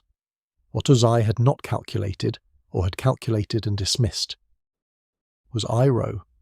General Iroh, the Dragon of the West, Ozai's older brother and the man who'd been in line for the throne before a sequence of events that Iroh himself had quietly allowed to unfold, was the person who chose to go into exile alongside his nephew, rather than remain in the court that had just burned the boy's face. Iroh was one of the most remarkable figures in the history of that world, a man who had lived through his own profound darkness and come out on the other side of it not hardened but opened, not diminished but enlarged, carrying a gentleness that was not softness, but the specific quality of strength that knows it does not need to demonstrate itself. He had lost his son, his only child, during a siege that he himself had commanded, and the grief of that loss had done what such griefs do to people who are willing to let them, which is to say, it had broken something open that needed to be broken open. And what poured through the break was a kind of wisdom that could not have been achieved any other way. Iroh made tea. This sounds like a small thing, and it was not a small thing. The making of tea for Iroh was a practice in the way that the air nomad's meditation was a practice, a daily returning to the essential, a refusal to allow the grandiosity of circumstance to crowd out the simple and irreplaceable pleasures that make a life worth living. He made tea on the ship as they crossed and recrossed the seas in pursuit of the Avatar, made it with the seriousness of someone who understands that the quality of what you offer to another person is a direct expression of the respect you have for them, and he pressed cups of it into Zuko's hands in the long evenings when his nephew's frustration and grief had built to the level where they required something warm to hold. He did not fix Zuko's pain, he sat with it, which is the more difficult and more necessary thing, and he trusted, with the patience of someone who has seen enough of the world to know that people arrive at themselves eventually if they are given the right conditions, that Zuko would find his way. The pursuit of Aang across the world brought Zuko and his small crew through the same landscapes and communities that Aang and his companions were moving through, and the near misses and captures and escapes of that long chase had a rhythm to them that was almost, in retrospect, like a conversation, like two people circling the same question from opposite sides without yet being able to hear each other's answers. Zuko captured Aang more than once and lost him, and the losses accumulated in him as further evidence of his own inadequacy in the accounting system his father had installed in him, the one that converted every failure into confirmation of his fundamental unworthiness. Iroh watched his nephew carry this accumulation and offered what he could offer, which was presents and tea and the occasional gentle observation that landed or did not land, depending on whether Zuko was ready to hear it, and never pushed harder than was useful because he understood that pushing harder than is useful is its own kind of damage. There was a cave deep in the middle of the journey, where Zuko and Katara found themselves trapped together in the dark, and what happened between them in that cave was one of those small, essential encounters that the larger story depends upon even when it does not announce its own importance. They spoke to each other as people rather than as enemy and pursuer, and Katara showed him the small piece of water from the spirit oasis that she carried always against the possibility of a miracle, and Zuko showed her the shape of his grief, the mother who had disappeared when he was very small, the loss that sat beneath all the other losses and gave them their particular depth. They were almost kind to each other, in that cave, and then the moment passed, and the positions reasserted themselves, and Zuko made the choice that the moment required him to make if he was going to go on being who his father had made him, which was the wrong choice. and the wrongness of it settled into him afterward like a stone settling into still water, displacing something that had been resting there undisturbed and leaving a turbulence that would not entirely quiet. The blue spirit was Zuko wearing a mask, slipping through the world as someone other than himself, and there is a poetry in this that the story seems to understand, that the moments when he was most free and most effective were the moments when he was not performing his own identity but simply acting from the part of himself that knew what was right, and did it without consulting the court of his father's approval. He saved Aang once, wearing the mask, from a captor who was not Zuko himself, and Aang carried the memory of this forward long after the mask was removed, the knowledge that somewhere inside his pursuer there was a person capable of that particular kind of help, and this knowledge was a seed that would take a long time to flower, but would flower completely when the season finally came. Ira moved through all of it with the quality of someone who is exactly where he is supposed to be, and knows it, finding pleasure in the small things and patience for the large ones, making friends in every port and every village they passed through, because the warmth in him was genuine, and people always recognise genuine warmth, and carrying his love for his nephew forward through every rebuff and every wrong turn, with the steadiness of someone who has decided that love is not a transaction but a practice, not something that requires return to justify its continuation, but something given freely because the giving is its own reason. He was, in the long story of the Avatar world, one of the great teachers, not because he set out to teach, but because he had learned, at great cost, how to be present, and presence, offered consistently and without condition, is the most powerful form of teaching there is. The ship moved on across the grey and changing seas, the uncle and the nephew and the small crew between them, and the world continued to turn around them. And Zuko continued to be the person his father had made, while underneath that person, the person he actually was continued to exist, quieter and steadier and more patient than anything Ozai had intended to produce, waiting with the particular patience of things that know they will eventually be needed, for the moment when the mask would come off for the last time and what was underneath it would be allowed, at last, to simply stand in the open air. The ship moved on behind them, and the world turned its face from the frozen north toward the vast green middle of the continent, where the Earth Kingdom spread itself across plateau and river valley and ancient forest, with the unhurried confidence of something that has been accumulating its own weight for so long that it has become, in a sense, the ground itself, indistinguishable from the land it occupies. As much a geological fact as a political one, Aang and his companions flew over this world on Appa's back in the weeks that followed the siege, and what they saw beneath them was a kingdom that was enduring the war the way Earth endures most things,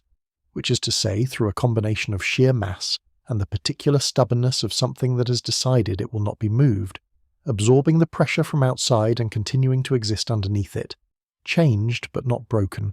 bent but not dissolved. Villages had been scorched and rebuilt,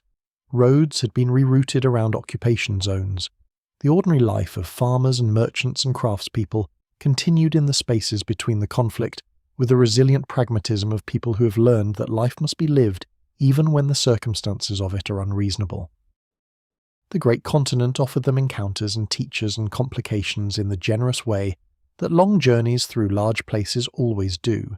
each new landscape presenting its own version of the war and its own version of the human capacity to find meaning and connection inside the difficult conditions the war had created. Aang learned earthbending from Toph, and this requires a proper telling, even in a night of long and gentle telling, because Toph was not what anyone who had been imagining an earthbending teacher for the Avatar had been imagining. She was 12 years old and blind, and the greatest earthbender alive, and she had arrived at her greatness by a path so specific and so unlikely that it could not have been designed, only lived. Born into one of the Earth Kingdom's wealthiest families, sheltered and constrained by parents who saw her blindness as a fragility, requiring protection, rather than a difference requiring accommodation, she had found her way down into the cave systems beneath her family's estate where the Badgermoles lived. The original Earthbenders, the creatures from whom the humans had learned the art before the lion turtles, and she had learned from them in the dark. The Badgermoles bent by feeling, by the seismic sense that registered every vibration of the earth as information,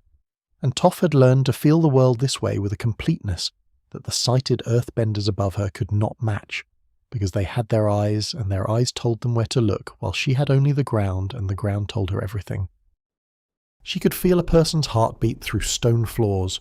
She could read a battlefield through the soles of her feet. She could sense the precise location and movement of every living thing within a considerable radius simply by standing still and paying the attention that most people are too distracted by the visual world to pay. Her blindness was not a limitation in the practice of earthbending. It was, in the most direct sense, her method. And her method was superior to every other method available, and she knew this with the serene certainty of someone who has tested themselves against the best available competition and found the results unambiguous. She taught Aang to earthbend by teaching him to stand still, which was the hardest thing she'd ever tried to teach anyone, because Aang's nature was air, was movement and deflection, and the graceful finding of the way around, and earthbending required the opposite of all of this. Required the planting of the feet and the meeting of the force directly, and the refusal to yield, and this ran so counter to everything in him that the early weeks of the teaching were a sustained exercise in the collision between a student's deepest instincts and the demands of the element he needed to learn. Toph was not a patient teacher, in the way that Iroh was a patient presence, because patience was not her mode, but she was a precise one, and precision delivered without cruelty is its own form of respect. And Aang came to trust her with the completeness that students trust teachers who are genuinely better at the thing than anyone else available. The road to Ba Sing Se came eventually, as all roads in the Earth Kingdom eventually come to Ba Sing Se, because the city exerts a kind of gravitational pull on the continent around it. The largest human settlement in the world drawing everything toward its walls, the way a great mass draws the things in its vicinity. They came to it on a journey that passed through the Serpent's Pass, and the refugee camps and the machinery of a war that was grinding ordinary lives into a shape those lives had never been intended to take, and each of these passages added to them the specific weight of witness, the knowledge that comes from seeing clearly what is being done to people who did not choose to be in the path of the thing doing it. Aang carried this weight the way he carried all his weights, not by setting it aside, but by holding it alongside the lightness that was his essential nature, and the holding of both at once was itself a kind of strength.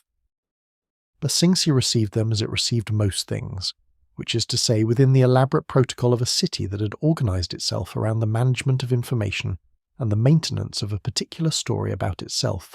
the story that the walls held and the city endured and the Fire Nation had not penetrated its heart. The Dai Li were the keepers of this story, the secret police of the Earth Kingdom's cultural authority, founded by Avatar Kyoshi herself in a distant age for the protection of the city's traditions, and redirected over the centuries into something Kyoshi would not have recognized or sanctioned, an apparatus of suppression dressed in the language of preservation, silencing the truth about the war's progress beyond the walls in order to maintain the fiction of safety within them. The Earth King himself, ensconced in his palace with the elaborate insulation that absolute power provides,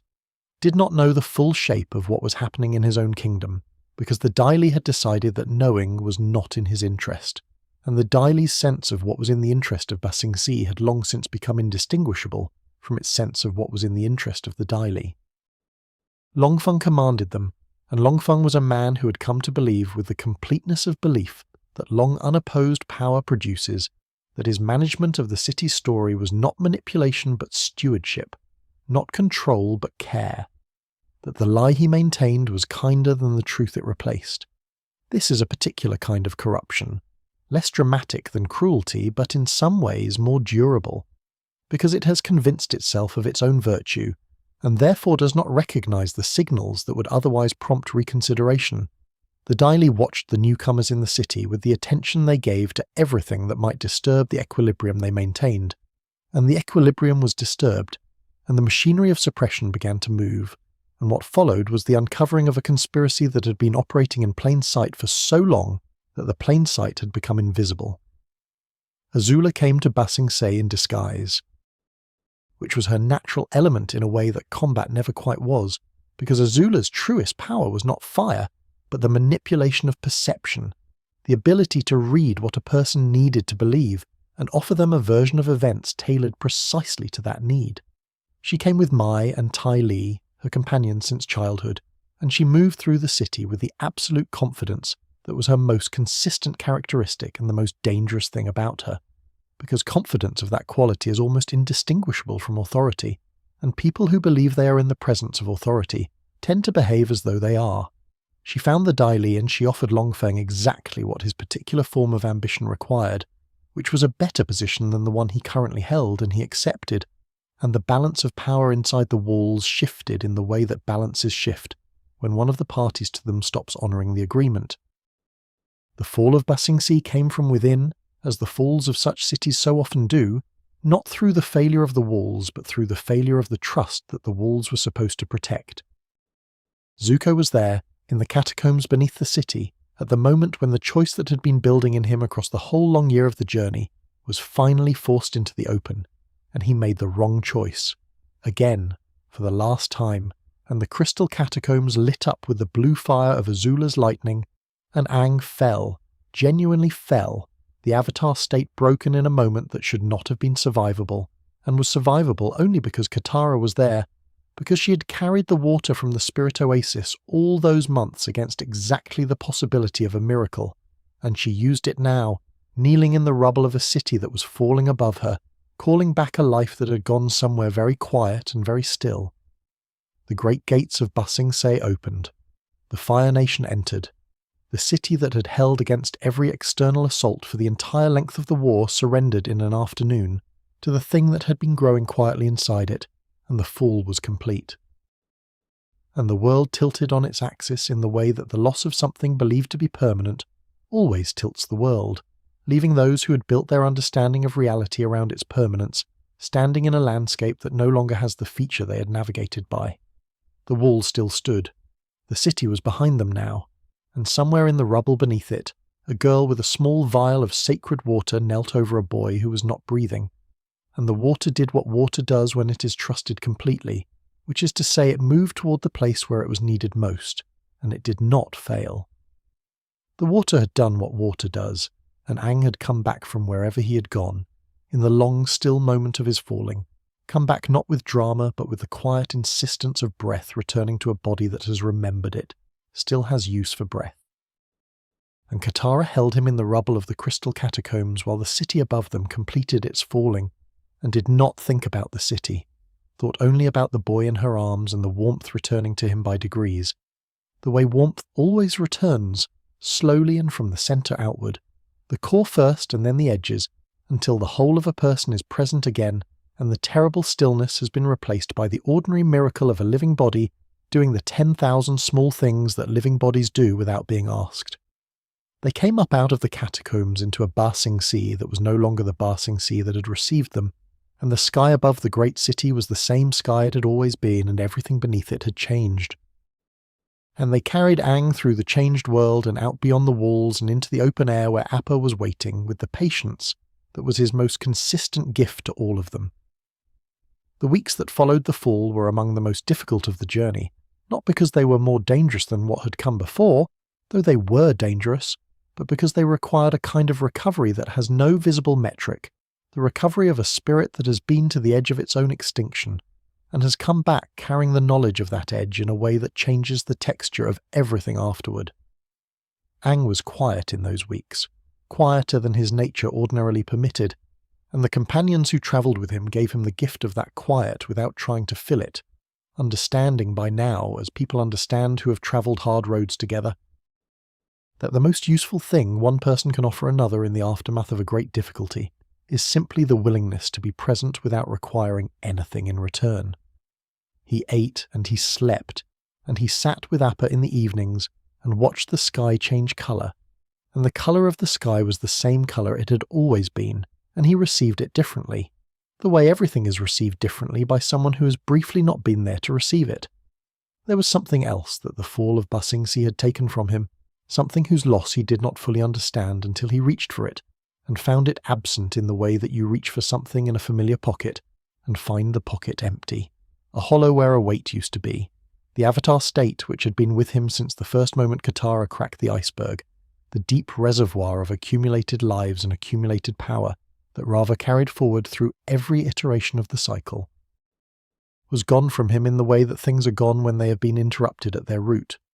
He had died, or something close enough to dying that the distinction was academic, and the Avatar state had been in him when he died, and what Katara had brought back was Aang, fully and completely Aang. But the direct channel to all those previous lives, to Roku and Kyoshi and Kuruk and Yangchen and all the rest of the long lineage, was closed in a way it had never been closed before. He was the Avatar still, in the sense that Raava was still within him, but the amplified state, the eyes of the white light, and the voice like many voices, was not available to him, and the war's final act was approaching, and he was going to have to face it as himself, without the accumulated force of 10,000 years behind him. This loss, which might have been only a diminishment, became in the long reckoning of his recovery something more complicated and more instructive, because it required him to ask a question that the Avatar state had always allowed him to defer, which was who he was without it, what Aang was when he was not amplified, not augmented, not the vessel of a lineage but simply a 12-year-old boy from the Southern Air Temple who had lost his people and his century and was being asked to end a war that had been burning for 100 years before he woke up. The answer he found in the asking was not a diminished answer. It was, in fact, a more honest one than he had been able to arrive at while the larger power was available, because the larger power had made it possible to imagine that the hard things could be solved by force, by the simple overwhelming of the problem with sufficient energy, and the force was gone now, and the hard things remained, and they were going to have to be solved some other way. The hardest of the hard things was a question that had been sitting in Aang since before the fall of Ba Sing Se, since before the siege of the North, since before the discovery of what Sozin's comet had taken from his people. A question that he could feel the war and his destiny and everyone around him converging toward an answer he was not sure he could give. Fire Lord Ozai was a human being, and the traditions of the air nomads that Aang carried in his deepest self, the philosophy of non-violence and the sanctity of life that Monk Gyatso had taught him in the mountain temple before everything changed, held that the life of a human being was not his to take, that the taking of a life diminished the taker, and that this principle did not have an exception for people who had done very terrible things. And yet the war required an end, and the end that everyone around him was describing, the end that the logic of the situation seemed to insist upon, was the end that came when Fire Lord Ozai stopped being a living person. He wrestled with this across the weeks of recovery and the months of regrouping, wrestled with it in the open with his companions and in the private dark of his own thinking, and the wrestling was genuine because he was genuinely uncertain, not performing uncertainty for the comfort of having the question remain open, but actually standing at the intersection of two things he believed completely, both of which could not be simultaneously honoured in the situation as it existed. His companions gave him their honest views, which were shaped by their own histories with the war and its costs, and their honest views were that the Fire Lord needed to die, and they were not wrong to hold this view, because from where they stood, which was the position of people who'd been fighting this war and watching what it did to the world, there was no other visible answer. Aang heard them and did not dismiss what they said, because he trusted them and turned it over alongside his own conviction and could not resolve it, and carried the irresolution forward with him because there was nowhere else to put it. The training continued in the months between the fall of Ba Sing Se and the return of Sozin's comet, that long summer of preparation in which the weight of what was coming could be felt in every day's work and every evening's rest. The comet a fixed point on the calendar of the world that was also a fixed point in Aang's understanding of what would be required of him when it arrived. He found a firebending teacher in the most unexpected of places, which was the discovery that the original source of firebending was not destruction but vitality, not the consuming of things but the breath of life itself, the same creative energy that the dragons had carried before the Fire Nation had turned their art toward war. 2 dragons still lived, the last of their kind, kept secret by a man who had claimed to have killed the final dragon in order to earn the title that his culture gave to dragon slayers, but who had in fact looked into the eyes of the creature and found something there that he could not destroy. The dragons danced their fire around Aang and his unexpected firebending companion in colours that were not the colours of destruction, and what Aang understood in that circling of living flame was that fire was not the enemy, had never been the enemy, that the element was what it was made into by the choices of the people who held it, and that this was true of everything, of every element, of every power, of the war itself. Sokka planned, because planning was what Sokka did when the world required someone to think clearly about the relationship between what needed to happen and what was actually possible. And his planning had grown across the journey from the enthusiastic overconfidence of a 15-year-old who had appointed himself a warrior into something genuinely formidable, the tactical thinking of someone who had been tested repeatedly against real consequences and had learned, in the way that only real consequences teach, what worked and what did not. He gathered information about the Day of Black Sun, an eclipse that would briefly extinguish the firebender's power, and built around it an invasion plan, and the invasion happened and did not succeed in the way he had planned, partly because Ozai had known it was coming and had moved underground where the eclipse could not reach him. But the attempt itself and its failure were not wasted, because they clarified the shape of what remained, stripped away the alternatives and left only the true path, which led directly to the day the comet returned. The gang, as the people who loved them called them, was larger by the end of that long summer than it had been at the beginning, grown through the addition of allies and the deepening of the bonds that sustained them, and smaller too in a sense, because each of them had been reduced to their most essential selves by the weight of what they had carried and the losses they had absorbed, and the essential selves that remained were not lesser for the reduction, but more genuinely themselves, the way metal is more genuinely itself after it has been tested in the forge and the impurities have been burned away. Aang still had not resolved his question. The comet was coming. The answer was going to have to be found in the doing, in the moment itself, because the moment was the only place left where it could be found, and the moment was almost here, and the world held its breath, and you can hold yours too, resting in the knowledge that the answer, when it came, was equal to the question, was worthy of the boy who had carried the question so honestly and so long, and that the morning it arrived was a morning the world had been moving towards since one closed the spirit portals 10,000 years before. The comet came as it had always come, indifferent to the human dramas unfolding beneath it, a burning line drawn across the sky with the casual permanence of celestial mechanics, orange and gold and vast, the same comet that had given Sozin the power to end the air nomads 100 years before, now returning to a world that had been living in the shadow of that first use ever since. And the irony of this was not lost on those who understood the history, that the instrument of the war's beginning was also going to be present at its ending, that the fire which had consumed the temples on the mountain peaks was the same fire that would now, depending entirely on the choices made by the people beneath it, either complete the destruction or finally be redirected towards something else. The comet did not care which of these it enabled. The comet simply burned, as it had always burned, as it would go on burning long after every person alive beneath it had passed from the world, its light falling equally on the ruins and the living. Ozai had not waited for anyone to bring the war to him.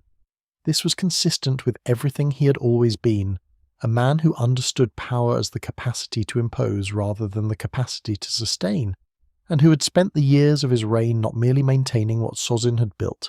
but accelerating it toward an endpoint that Sozin had imagined but not achieved, the complete subjugation of the world under Fire Nation dominion. He had named himself Phoenix King, a title that announced its own ambition with the directness of someone who has stopped pretending that the ambition requires justification, and he intended to use the comet's amplification of firebending power to do what the fleet had not managed at the Northern Water Tribe, what the long siege had not managed against Ba Sing Se's walls, what 100 years of war had approached but never completed. He was going to burn the Earth Kingdom, not conquer it, but erase it. Reduce the great green continent to ash from which a new world, entirely his, would eventually grow. Zuko stood before his father and told him that he was going to join the Avatar. This also requires a proper telling, even in a night of gentle and unhurried telling, because the moment deserves the weight of what it cost. Zuko had come back from Ba Sing Se changed in a direction that had seemed, from the outside, to be the direction his father had always wanted, had seemed to represent the final proof that the sun had become what the Fire Lord had been trying to make him all along, and Ozai had rewarded him and restored his honour and given him back the place at court that the scarring had taken. And Zuko had stood inside this restoration and felt, immediately and without ambiguity, that it was wrong, that the self he had performed to earn it was not the self he wanted to be, and that the wrongness was not going to resolve itself through accommodation or patience or the hope that the feeling would eventually fade, It was not going to fade. It was, if anything, growing clearer. The way a destination grows clearer as you move toward it, and the clarity was pointing him away from the throne room and toward the place where the boy he had been chasing across the world for 3 years was preparing to face what the world had been building toward for a century. He went to Azula first, because Azula was between him and the door in the way that Azula had always been between him and everything he needed, and the confrontation between them was the last of the long series of confrontations that their shared childhood had generated. And it was different from all the others, because this time Zuko was not trying to compete, or to prove something, or to earn what she had always held so effortlessly, but simply to leave. To walk through the door and go to where he needed to be. And Azula's response to this was the response of someone whose entire sense of self depends on the maintenance of a particular dynamic, which is to say she attacked, and the attack was everything she had because she had always given everything she had to every conflict, and it was not enough this time, and afterwards she was left in the rain in the courtyard of the palace, making a sound that had nothing of the precision and control she had always embodied, the sound of someone whose architecture has finally failed, whose performance has finally exhausted itself, and what was underneath the performance was a person in a great deal of pain. Zuko found Aang and stood before him, and offered what he had to offer, which was the knowledge of firebending at its source, the original form before Sozin had redirected it toward conquest, and also the simpler, and in some ways more important thing, which was himself, the person he actually was rather than the person his father had tried to make. And Aang received this with the openness that was his fundamental nature, the willingness to meet what was actually in front of him without the filter of what he had expected or feared. They trained together in the short time available, and what passed between them in that training was not only technique, but something more like recognition. Two people who had been on opposite sides of the same story finding the place where the story was, underneath all the opposition, the same story after all. Aang learned from Zuko the redirection of lightning, the understanding that energy can be received and returned rather than simply met with opposing force, and this lesson was not only a firebending lesson, and both of them knew it. The day of the comet's full arrival split the company in the way that such days split the people who have been travelling together, each person going to the place where they were most needed, with the trust that the others would go to their own necessary places, and that the whole would hold even when the parts were separated. Sokka and Toph and Suki went to disable the airship fleet that Ozai intended to use for the burning of the Earth Kingdom, and what they accomplished in those hours was extraordinary by any measure. 3 young people moving through a fleet of warships with the combined force of everything the journey had made them. Sokka's planning and Toph's earthbending and Suki's Kyoshi warrior training all brought to bear on the specific problem of preventing a catastrophe that no one else was positioned to prevent. They were battered and pushed to the edges of their capacity, and they did not fail, and the airships fell or turned away, and the Earth Kingdom that Ozai had intended to erase that afternoon continued to exist. Zuko and Katara found Azula, and what followed was the Agni Kai that was in some sense the last necessary settling of the long account of the Sozin line, 2 members of the Fire Nation's royal family meeting in the fire duel that their culture had always used to resolve what could not be resolved any other way. Zuko fought his sister with the fullness of what he had become, which was something considerably more than what he had been at any earlier point in the story, and Azula fought with everything she was, which was also considerable, and the balance between them was real, and it shifted when Azula chose to redirect her lightning toward Katara rather than Zuko, because Azula had always understood that the truest attack is not on the person in front of you, but on the thing they love most. And Zuko threw himself between his sister's lightning and Katara with the completeness of someone who has stopped calculating and is simply acting from the self that has always been underneath the performance, and the lightning went through him, and he fell. Katara healed him. Of course she healed him. She had been healing things since before she knew the full extent of what she could do, and she healed Zuko in the rain with the same focused and total attention she brought to everything, and he was going to be all right. And the resolution of this particular thread of the story could be felt settling into place with the quiet click of something that has been waiting a long time to land where it belongs. Azula, alone now and bereft of the only framework she had ever had for understanding herself, was no longer a threat that required fighting, only a person who was suffering, and Katara restrained her with waterbending in the way that one restrains someone who is in a crisis, not to punish, but to prevent further harm, and the Agni Kai was over. Aang found Ozai on the back of a Fire Nation war balloon above the ocean, and the confrontation that followed was everything the journey had been building toward, and also something simpler than any of the build-up had suggested, because the great confrontations always arrive as something more immediate and more human than the mythological weight that has accumulated around them makes them seem from a distance. Ozai hit first because Ozai always hit first, because the preemptive strike was his fundamental mode,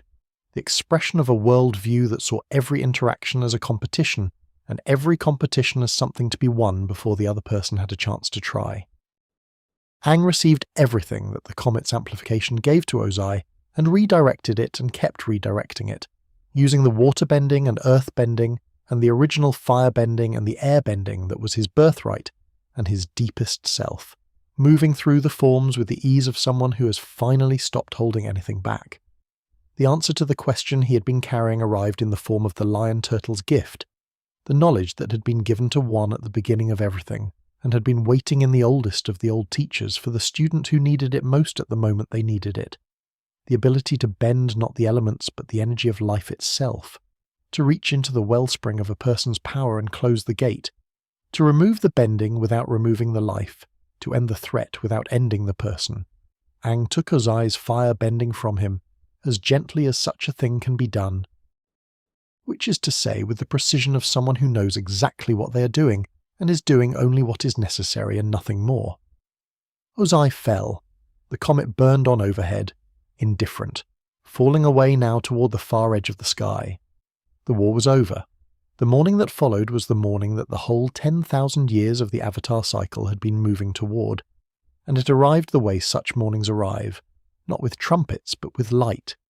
the ordinary light of a day that had no idea it was supposed to be extraordinary, falling across the ocean and the burned earth and the ice and the mountains and the high passes where the prayer flag still moved in the wind at the empty air temples, the same light that had fallen across all of it every morning for 10,000 years, landing now on a world that had chosen, after 100 years of choosing wrongly, to choose differently. Aang stood in it with the people he loved around him, and the weight of the question he had been carrying finally set down, and the setting down of it did not feel like relief exactly, though it was relief, but more like the return of a quality of breathing that he had not realized had been constricted until the constriction was gone. He breathed the free air of the morning after the war with the completeness of someone who has earned the breath.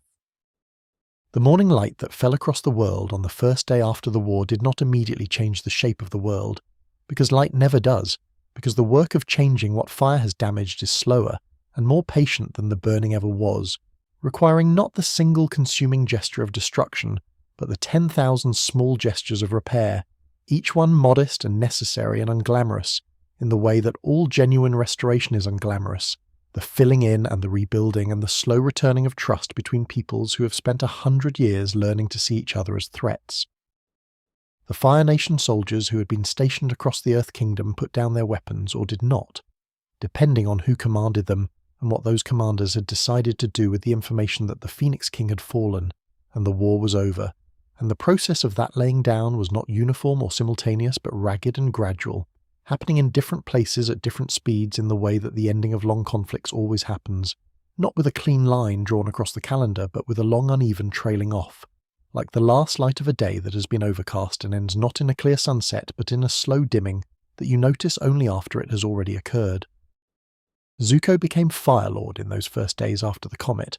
and the becoming was not a ceremony that anyone had planned for, because the plans that had existed for the succession of the Fire Nation throne had all assumed a continuity that the events of the comet's day had thoroughly disrupted. He stood in the burned courtyard of the Fire Nation palace and accepted the responsibility with the quality that had always been the truest thing about him, which was not the fierce ambition his father had tried to cultivate or the cold precision his sister had embodied, but a kind of earnest and unflinching willingness to be accountable for the things that bore his name, to own the history of the nation he was inheriting and to refuse the comfortable revisionism that power so often reaches for when it would prefer not to look clearly at what it has done. He was 17 years old, and he was the Fire Lord, and he knew, with the clarity that his long and difficult journey had given him,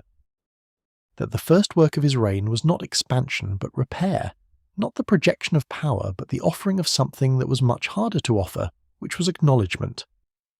Iroh stood beside him, as Iroh had always stood beside him in the ways that mattered, not in front and not behind, but alongside, the position of someone who is present as a companion rather than a prop or a superior, and the warmth between the uncle and the nephew in that courtyard was the warmth of something that had survived everything that had been thrown at it, that had been tested by exile and betrayal, and the long, complicated work of a person finding their way back to themselves, and had remained, through all of it, essentially intact. Iroh did not take the throne that had once been offered to him, and that he had quietly declined. He opened a tea shop instead, in the lower ring of Ba Sing Se, in the city that had fallen and was now beginning to consider what it might become in the falling's aftermath. And the tea shop was full from the first day, because the warmth that Iroh carried was the kind that people find their way toward without being able to fully explain why, the way plants find their way toward light. Aang moved through the world in the years after the war with the quality of someone who has set down a very heavy thing and is relearning how to walk without it, which is its own adjustment, its own period of recalibration. The Avatar's work did not end with the war's end, because balance is not a state that can be achieved and then left unattended, but a practice, a continuous returning to the centre from whatever direction the world has most recently pulled one away from it, and the world continued to pull in many directions at once, as it always had and always would. There were long conversations with Fire Lord Zuko about reparations and the withdrawal of troops, and the returning of occupied territories, and there were equally long conversations with the Earth King about what the Earth Kingdom intended to do with the opportunity the war's end had created, and there were conversations with the Water Tribes about the rebuilding of the South, which had been so diminished by the long decades of raids that its reconstruction was going to require the sustained attention of more than one generation. Katara went home to the Southern Water Tribe with the understanding that home was not only the place she had left, but also what she had become in the leaving of it,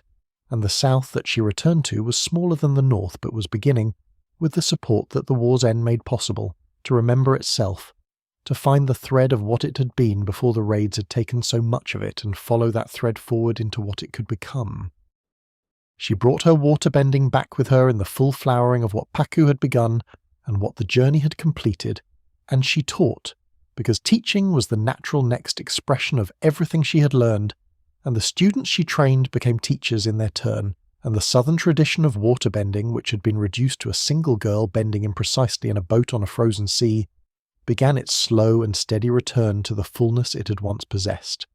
Sokka became a leader in the southern tribe and later a representative in the councils that were forming to manage the new shape of a post-war world,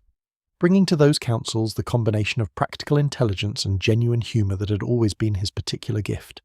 The ability to find the workable solution in a room full of people who have committed to their positions and to present it in a way that allowed everyone to feel they had arrived at it together. He was good at this work in the way that he had always been good at the things he gave his full attention to, which was the thorough and slightly unexpected good of someone who has consistently been underestimated and has quietly used the underestimation as the space in which to actually develop. Toph went her own way, as Toph had always gone her own way, because her own way was the only way that had ever been genuinely available to her, and she'd never seen a reason to pretend otherwise. She travelled and she taught and she founded the first metal bending academy, because metal bending, which she had invented in a cage when she had needed a new thing, and had found it in the impurities in the metal that the earth-bending sense could reach and move, was a discipline that deserved to exist as a discipline and not remain the private property of its inventor. She taught it with the directness and the precision that had always characterized her instruction, without softening the demands she made on her students, because she understood that softening the demands was not kindness, but a subtle form of the same condescension her parents had shown her when they tried to protect her from a world they assumed she could not handle. The great project of the post-war years, the one that Aang and Zuko built together across a friendship that had taken the longest and most difficult road imaginable to arrive at itself, was the city that would stand at the centre of the new world they were trying to make, a city that was not the capital of any single nation, but the meeting point of all of them, built on the land that the Fire Nation had occupied in the Earth Kingdom and given back, transformed into something that had not existed before, a place where the four nations could send their people and their ideas and their commerce and their arguments and work out between them what it meant to share a world rather than compete for it. They called it Republic City, and the calling of it by that name was itself a statement of intent. The Republic in the name a deliberate choice by people who had seen what happened when power concentrated itself in a single throne and had decided to try something that distributed it more widely, understanding that distributed power was messier and slower and more frustrating than concentrated power, and also more honest about what a world of many peoples actually required. Aang and Katara built their life together in the years that followed, and the life they built had the quality that all genuine lives have, which is to say it was specific and particular and full of the details that no history fully captures, the small daily textures of a shared existence, the way the morning light came through a certain window at a certain time of year, the particular sound of a household that contains children, the ongoing negotiation of two people who love each other and are also, unavoidably, themselves. They had 3 children, each one distinct, each one carrying different elements of their parents, in configurations that children always find that surprise and delight the parents who produced them, and the family was the thing that Aang had missed for so long and had finally, fully been given. The warm, specific, ordinary, irreplaceable thing that no destiny can substitute for, and no history can adequately describe. Aang lived into the middle age of a world that was not perfect but was genuinely trying, a world in which the idea of nations working together rather than against each other was being tested against the considerable difficulty of actually doing it, and he kept the balance as best he could across the long years of that trying, knowing that the Avatar's work was never finished, but that unfinished work sustained with love was its own kind of completion. When he died, he was still young by the measure of most Avatars before him, the long sleep in the ice having used the years his body had been allotted, even as his mind had slept through them, and Raava carried his light forward in the manner she had always carried it, into the next vessel, the next life, the next turning of the wheel. The world he left was not the world he had woken into, and the distance between those 2 worlds was the measure of what the journey had accomplished, and the journey had accomplished a very great deal. And you can rest in that, here in the quiet of this long night, the work done, the world turning gently, everything that needed to be carried having been carried all the way through. Raava carried the light forward as she had always carried it, across the threshold between one life and the next with the patience of something that measures itself not in years, but in the turning of the great wheel, and the world that received the next Avatar was a different world from the one that had produced Aang, different in the way that worlds are different after a generation has passed, and the changes that generation made have had time to settle into the ground and become the ground, so that the people born into the new world do not experience its features as changes at all, but simply as the way things are. The way the sky is blue and the ocean is salt, and Republic City rises from its peninsula, with its towers and its bridges and its radio towers reaching upward into the air, that the airships of a previous age had turned into a highway. The war was history. The reconciliation was ongoing. The world was not healed, but it was healing. And healing, as anyone who has done it knows, is its own kind of life, its own kind of forward motion, not the absence of the wound, but the presence of the process, the slow and genuine work of becoming something that can hold what happened without being only what happened. The Southern Water Tribe had rebuilt itself across the years of the reconciliation with the patient determination that was its deepest characteristic, the quality that had kept it alive through the long decades of raids and diminishment, and the grinding attrition of a war that had targeted it specifically because it was small and because what it contained, which was waterbenders, was something the Fire Nation had wanted to remove from the world. The villages had grown back. The traditions had been tended and passed forward by the grandmothers and the teachers who understood that a culture lives in its practices and its stories, and that as long as those are kept, the culture is not lost, only interrupted. The waterbending had returned, slowly at first, and then with the momentum that returns to things when the conditions that were suppressing them are lifted, and the South was not the North, would never be the North, was its own thing entirely, smaller and colder and more intimate, its warmth coming not from architecture but from the closeness of the people within it, and this was not a lesser quality but a different one, and in some ways a more essential one, because intimacy is what survives when everything else has been stripped away. It was into this rebuilt and intimate South that Korra was born,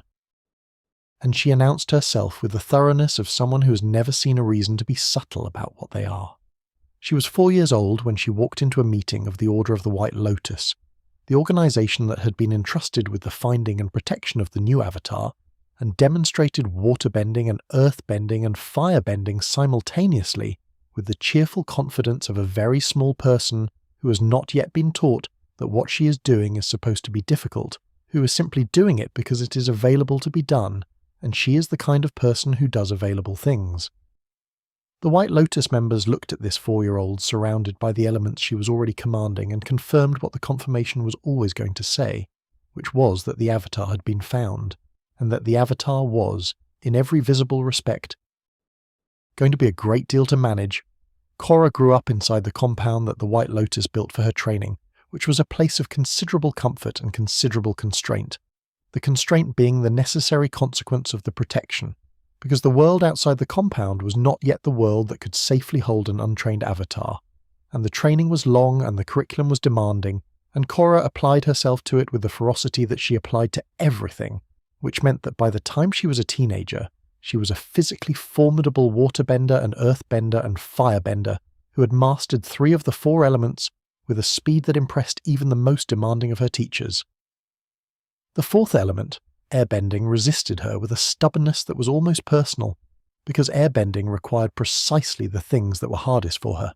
the yielding and the circling and the finding of the way around rather than through. The philosophy of non-attachment that was the air nomad's deepest teaching. And Korra's deepest instinct was attachment, was engagement, was the full frontal meeting of the thing in front of her with everything she had. The world she was being trained to enter was not the world of Aang's time, which had been a world organized around the single overwhelming fact of an ongoing war. But it was not a simple world either, and its complexities were the complexities of the age of reconciliation in its 2nd generation, the complications that arise not from the presence of an obvious enemy, but from the more difficult situation of a world trying to find its new shape, and discovering that the new shape is contested, that not everyone agrees on what the world that comes after the war should look like or who it should primarily serve. Republic City, the great project of the post-war generation, had become in the years of its growth exactly what Aang and Zuko had hoped it would be, and also exactly what such projects always become, which is a place where the ideals that founded it live alongside the realities that growth and commerce, and the accumulation of power and the persistence of inequality always generate, so that the city was simultaneously a genuine achievement and a genuine problem, the best version of what the world had managed to build and also a place where the people at the bottom of it were not experiencing the reconciliation in the way the people at the top of it were. Tenzin came to the compound in the south to bring Korra north to Republic City for her airbending training, because Tenzin was Aang's son, the one who had inherited the airbending and the air nomad philosophy, and the particular quality of patient and slightly exasperated wisdom that Aang had carried, and he was the last airbending master in the world, and Korra's airbending training was not something that could happen in the south, because he was where it had to happen, and he was in the north, in the air temple on the island in the harbour of Republic City where he lived with his family, and tended the flame of a tradition that had been reduced to himself and his children, and was depending on Korra for its renewal. He was not entirely prepared for Korra, in the way that people are not entirely prepared for things they have been told about at length, but have not yet directly encountered, and Korra was not entirely prepared for him, and the relationship that developed between them across the years of her training was one of the great teacher-student relationships of that age, full of the friction and the genuine affection and the mutual exasperation that such relationships have when both parties are strong-willed, and both are right about different things, and both are slowly learning to hear what the other is actually saying underneath what they appear to be saying. Republic City received Korra with the mixed response that the city gave to most things, which was partly excitement and partly suspicion, and partly the calculating attention of people who are always assessing what a new development means for their particular interests. The city was alive in the way that only very large and very complicated human settlements are alive,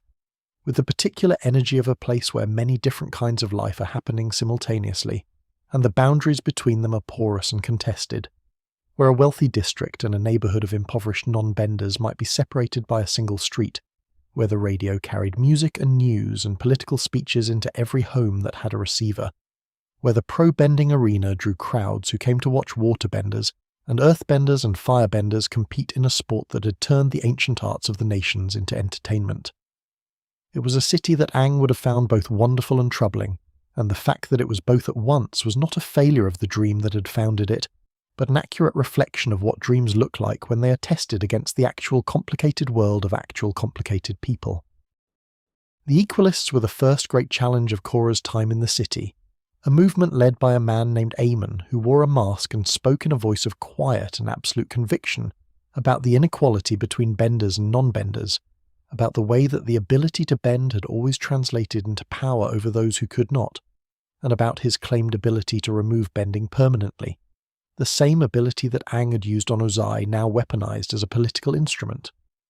The movement was not wrong about the inequality it described, and this was what made it genuinely dangerous and genuinely complicated, because a movement that is wrong about nothing except its methods is much harder to oppose than one that is simply mistaken, and Korra was not yet the avatar who could hold that complexity with the full suppleness it required,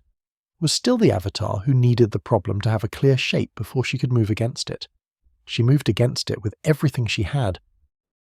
which was considerable, and the resolution of the Equalist crisis cost her things she had not expected it to cost. And the payment of those costs began the long education that would make her, eventually, into the avatar the next age required. She stood in Republic City in those first years of her time in it, and looked out at a world that was not asking for what Aang's world had needed, not a warrior who could end a war, but something harder to define and harder to provide, a presence that could hold the contradictions of a changing world without resolving them prematurely, that could embody the balance not as a fixed point but as a living practice. And she was not yet that presence, but she was becoming it, in the way that people become what they are meant to be, which is slowly and painfully and with a great deal of help from the people who love them enough to stay.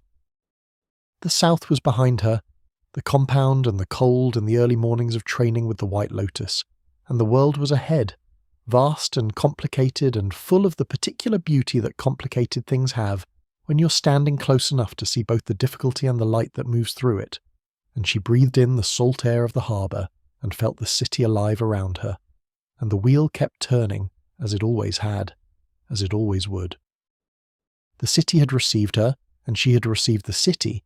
and what followed was not the straightforward heroic education that the compound in the south had prepared her for, not the clean progression from problem to solution that physical training produces when the problems are physical and the solutions are a matter of sufficient force applied with sufficient precision, but something more irregular and more costly,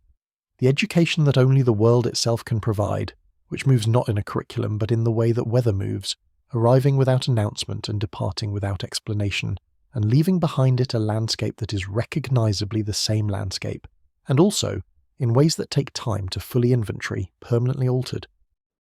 Korra learned from each of the 4 great trials of her avatar years, not because the trials were designed to teach her, the way Tenzin's airbending exercises had been designed to teach her, but because she was willing, after each one, to sit in the aftermath and ask what it had shown her, rather than simply recording it as a thing that had happened, and moving forward on the assumption that forward motion was itself sufficient. The Equalists had shown her the first and most essential thing, which was that the world she had been trained to protect was not the world as it actually existed, but a simplified version of it, a world in which the problems had clear shapes, and the solutions were proportional to the problems, and the avatar was the obvious answer to the obvious question. The real world was not organized this way. The real world contained Aemon, who was a villain and also a man with a genuine grievance, who was lying about the source of his power and also telling the truth about the inequality that had produced his movement, who could be defeated and also could not be entirely dismissed, because the movement had arisen from real conditions that his defeat did not address, and that would go on generating the next Amon and the one after that until the conditions themselves were changed. Korra defeated him, and lost her bending in the defeating, and the loss of her bending was the loss of the thing she had always understood to be most essentially herself, and the depth of that loss, the absolute bottom of it, was where she finally found the connection to Raava that she had been struggling toward across all her years of training, found it in the emptiness rather than in the fullness, in the place of having nothing rather than the place of having everything. Aang came to her in that emptiness, across the gap between the living and the gone, and restored what had been taken. And the restoration was not simply a returning of what had been lost, but a deepening, The bending coming back to her now with the added dimension of having been absent, the way a sense is sharpened by its temporary removal, and she was changed by the experience in the direction that all genuine losses change us when we survive them with our openness intact, which is toward a greater understanding of what we actually are beneath the things we do and the powers we hold. She was still Korra, still fierce and direct and more comfortable with action than reflection, but she was Korra with a new layer of knowledge underneath the familiar surface, a layer that would prove essential to everything that came after. The spirit world crisis that defined her second great trial asked her to do something that her training and her nature both resisted, which was to open rather than to close, to yield rather than to hold. To find a solution not in the defeating of an enemy, but in the understanding of what the enemy was trying to say underneath the destruction it was causing. Unalaq was her uncle, which added to the crisis the particular pain of family betrayal, the specific grief that comes from discovering that someone who held a position of trust in your earliest understanding of the world has been, for a long time, something other than what you believed them to be. He sought to merge with Vaatu at the next harmonic convergence, to reverse what one had accomplished at the first one 10,000 years before, and the confrontation between them at the convergence was the confrontation between two understandings of what the spirit world's relationship to the human world should be, Unalaq's certainty that the separation had been an error that required undoing, and Korra's slowly forming sense that the answer was neither the complete separation one had established nor the complete merger Unalaq intended, but something in between, something that had not existed before and would require her to create it. She lost her connection to the previous avatars in the resolution of that crisis, and this loss was larger and more lasting than the loss of her bending had been, because the previous avatars had been the living link to the accumulated wisdom of 10,000 years, the voices she could turn to when her own understanding was insufficient, the proof that the cycle was unbroken, and that she was not alone inside it. They were gone now, those voices, Wan and Kyoshi and Roku and Aang and all the others, their individual consciousnesses dispersed in the moment that Vaatu tore Raava from her, not destroyed but returned to the great undifferentiated flow from which individual identity has always emerged, and to which it always returns, and what Korra held when the crisis was over was not the Avatar tradition, as it had been, but something genuinely new, the beginning of a cycle that carried no memories of the old one, only itself, only Korra, only the future. The poisoning came third, and it was the trial that reached deepest and cost most, because it attacked not her power or her connections, but her body, the physical instrument through which everything else was expressed, and it left her in a wheelchair in the Southern Water Tribe looking out at the ocean she had grown up beside and finding it, for the first time in her life, more threatening than comforting. The openness of it a mirror of the openness inside her, where the certainty of who she was had always resided. 3 years she spent in that diminishment, fighting the poison, and fighting her own resistance to the vulnerability the poison forced upon her, and the fighting itself was part of the problem, because the poison could not be defeated by the direct engagement that had always been her method, required instead the kind of surrender that is not defeat but acceptance, the willingness to be what she currently was rather than insisting on being what she had been before. Toph found her, as the great teachers have a way of finding their students when the students have finally been reduced to the condition of genuine receptivity, and what Toph offered her was not comfort, but the harder gift of honest witness, the willingness to see clearly what Korra was carrying and to name it without softening, which was that the poison had not lodged in her body but in her spirit, in the residue of every enemy she'd ever faced that had accumulated there without her awareness, the psychic scar tissue of years of battles fought and survived but not fully processed. The metal that Toph pulled from her body in those long hours of healing was not only the physical remnant of Mercury, but the material expression of everything she had been holding without knowing she was holding it, and the pulling of it was painful and gradual and entirely necessary, and afterward Korra sat in the silence of the recovery and felt the quality of the silence differently than she had felt any silence before. Zahir had been the agent of the poisoning, a man of genuine philosophical conviction and considerable airbending mastery who had unlocked his bending at the harmonic convergence when the new airbenders emerged across the world, and who believed with the completeness of belief that absolute conviction produces that the Avatar was not a force for balance, but a force for the preservation of existing power structures, that Raava's presence in the human world was a chain rather than a gift. He was not stupid, and he was not simply cruel, and this was what made him the most interesting of her adversaries,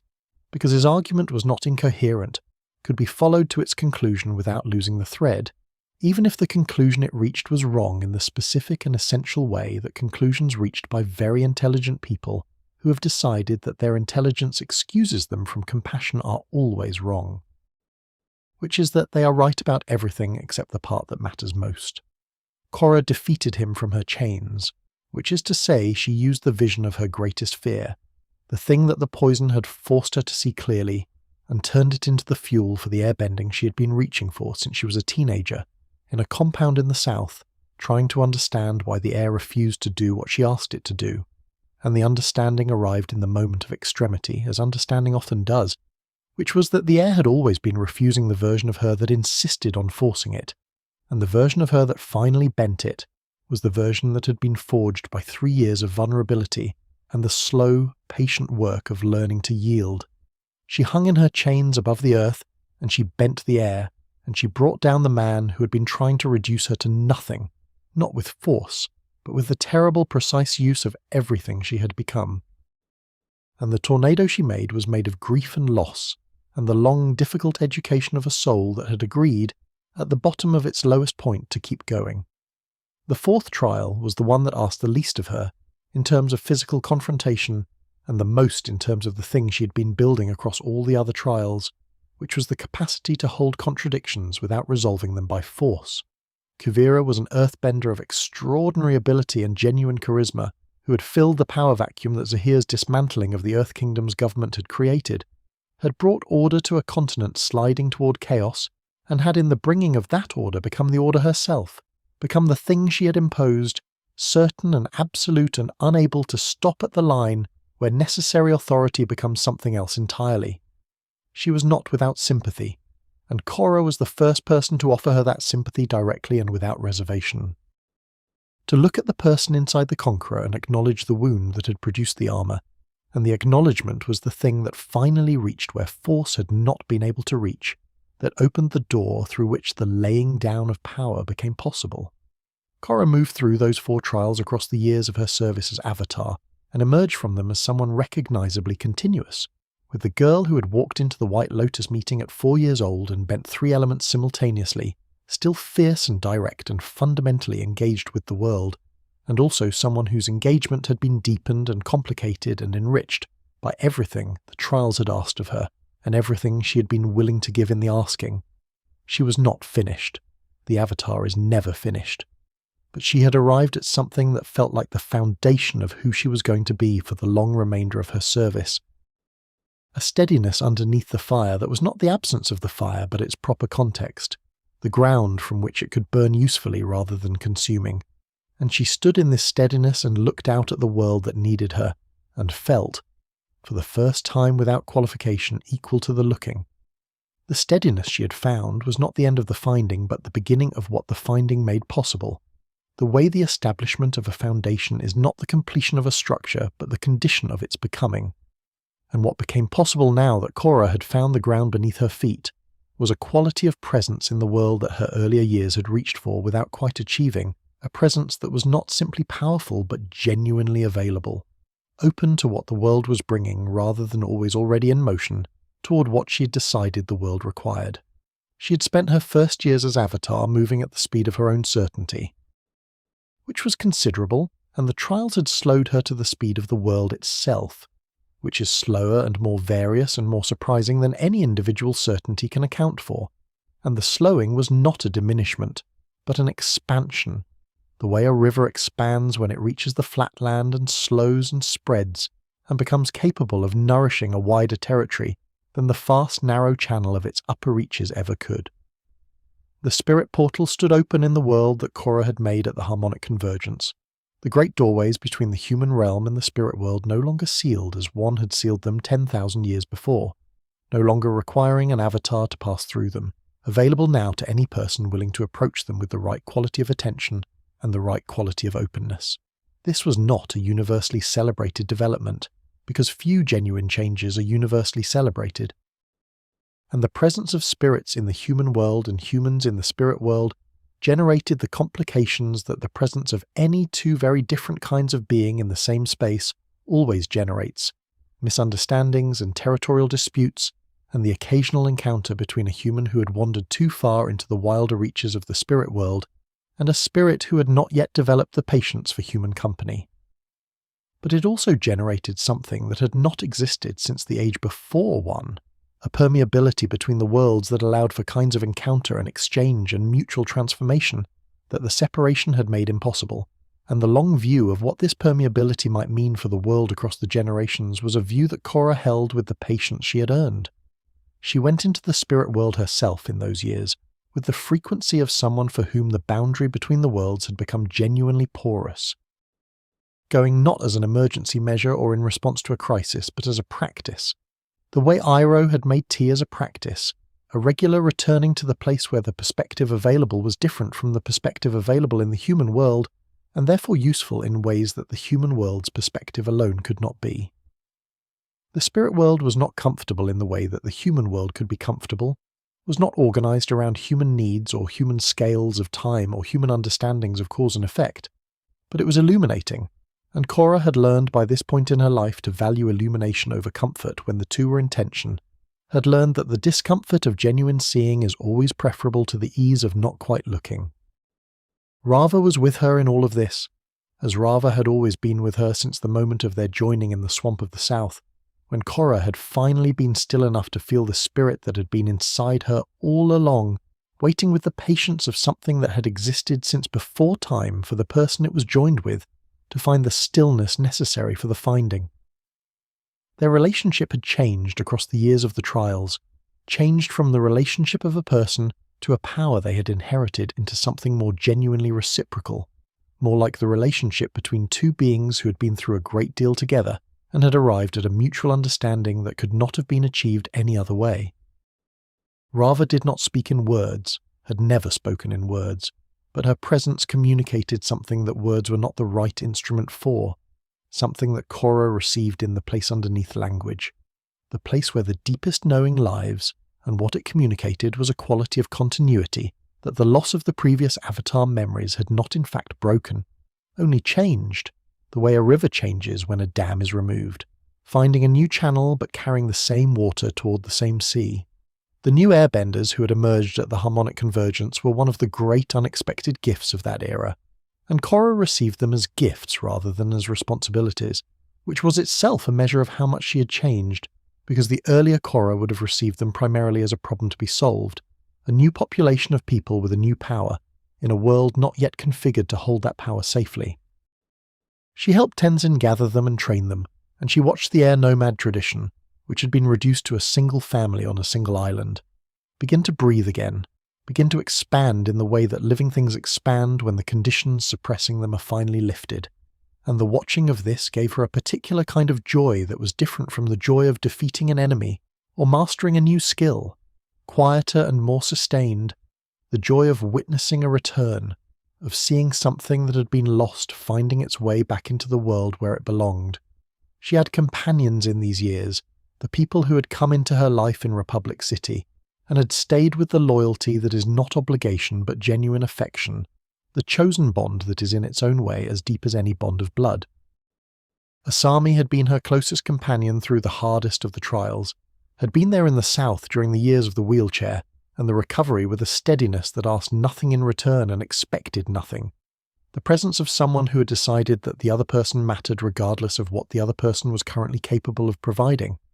And the bond between them had deepened across the years into something that was the complement of all the fiercer and more turbulent connections in Korra's life. A quietness that she could come back to when the world had been too loud for too long, a stillness that was not empty but full of the particular fullness of a person who is simply, completely glad that you exist. Meko and Bolin remained in her life with the affectionate continuity of people who have been through too much together to ever fully separate, who appear at intervals and pick up the thread of the shared history, with the ease of those for whom the history is simply a fact rather than something to be negotiated,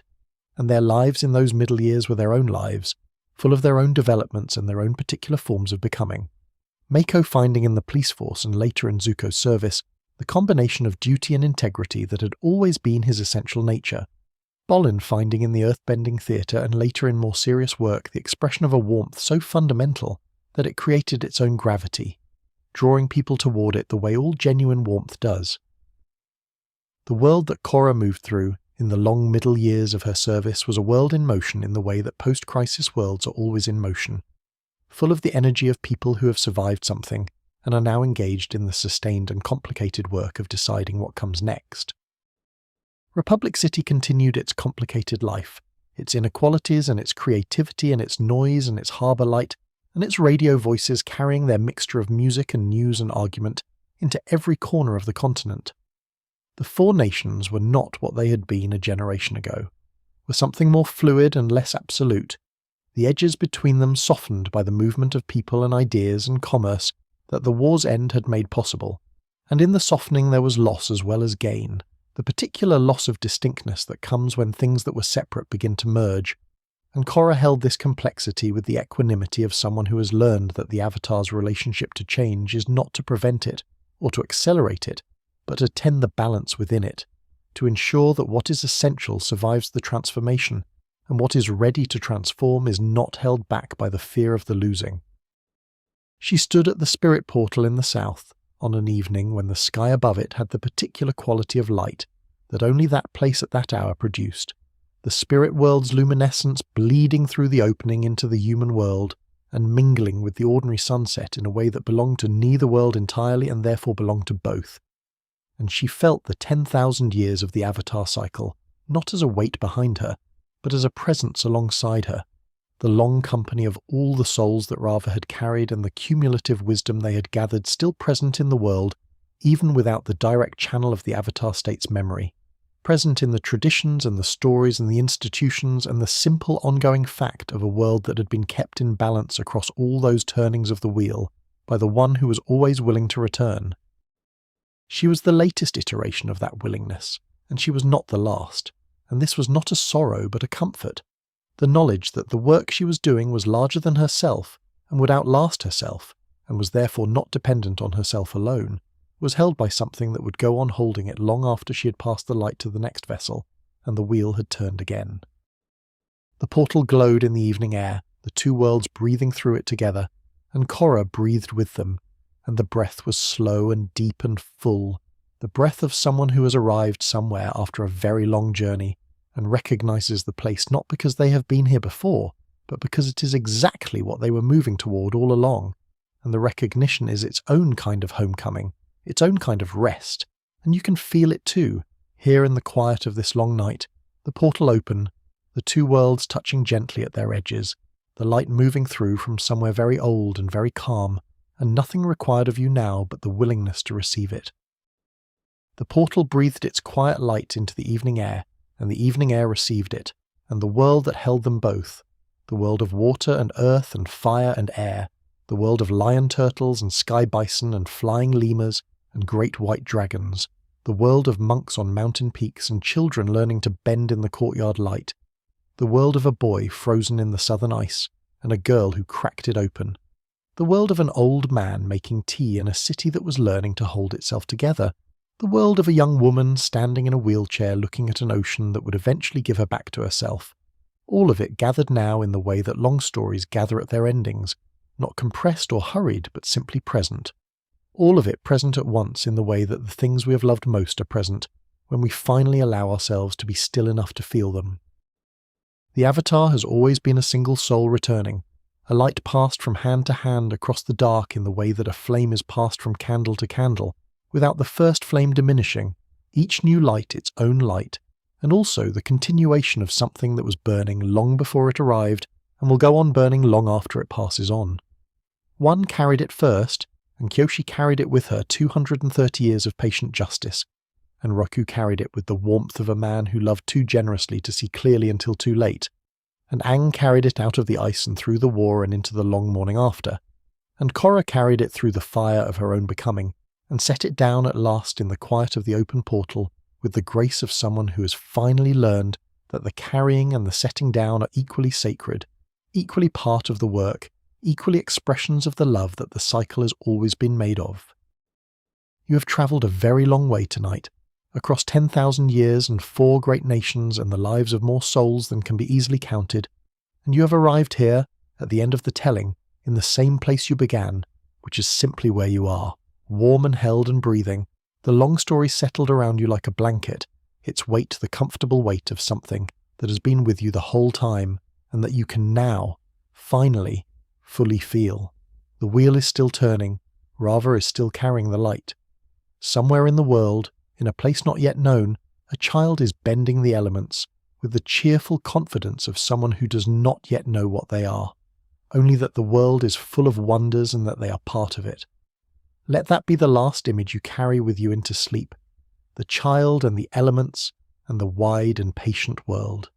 The wheel turning gently in the dark, the portal open, the light coming through. You're warm and safe and held. Sleep now, the cycle continues without you tonight.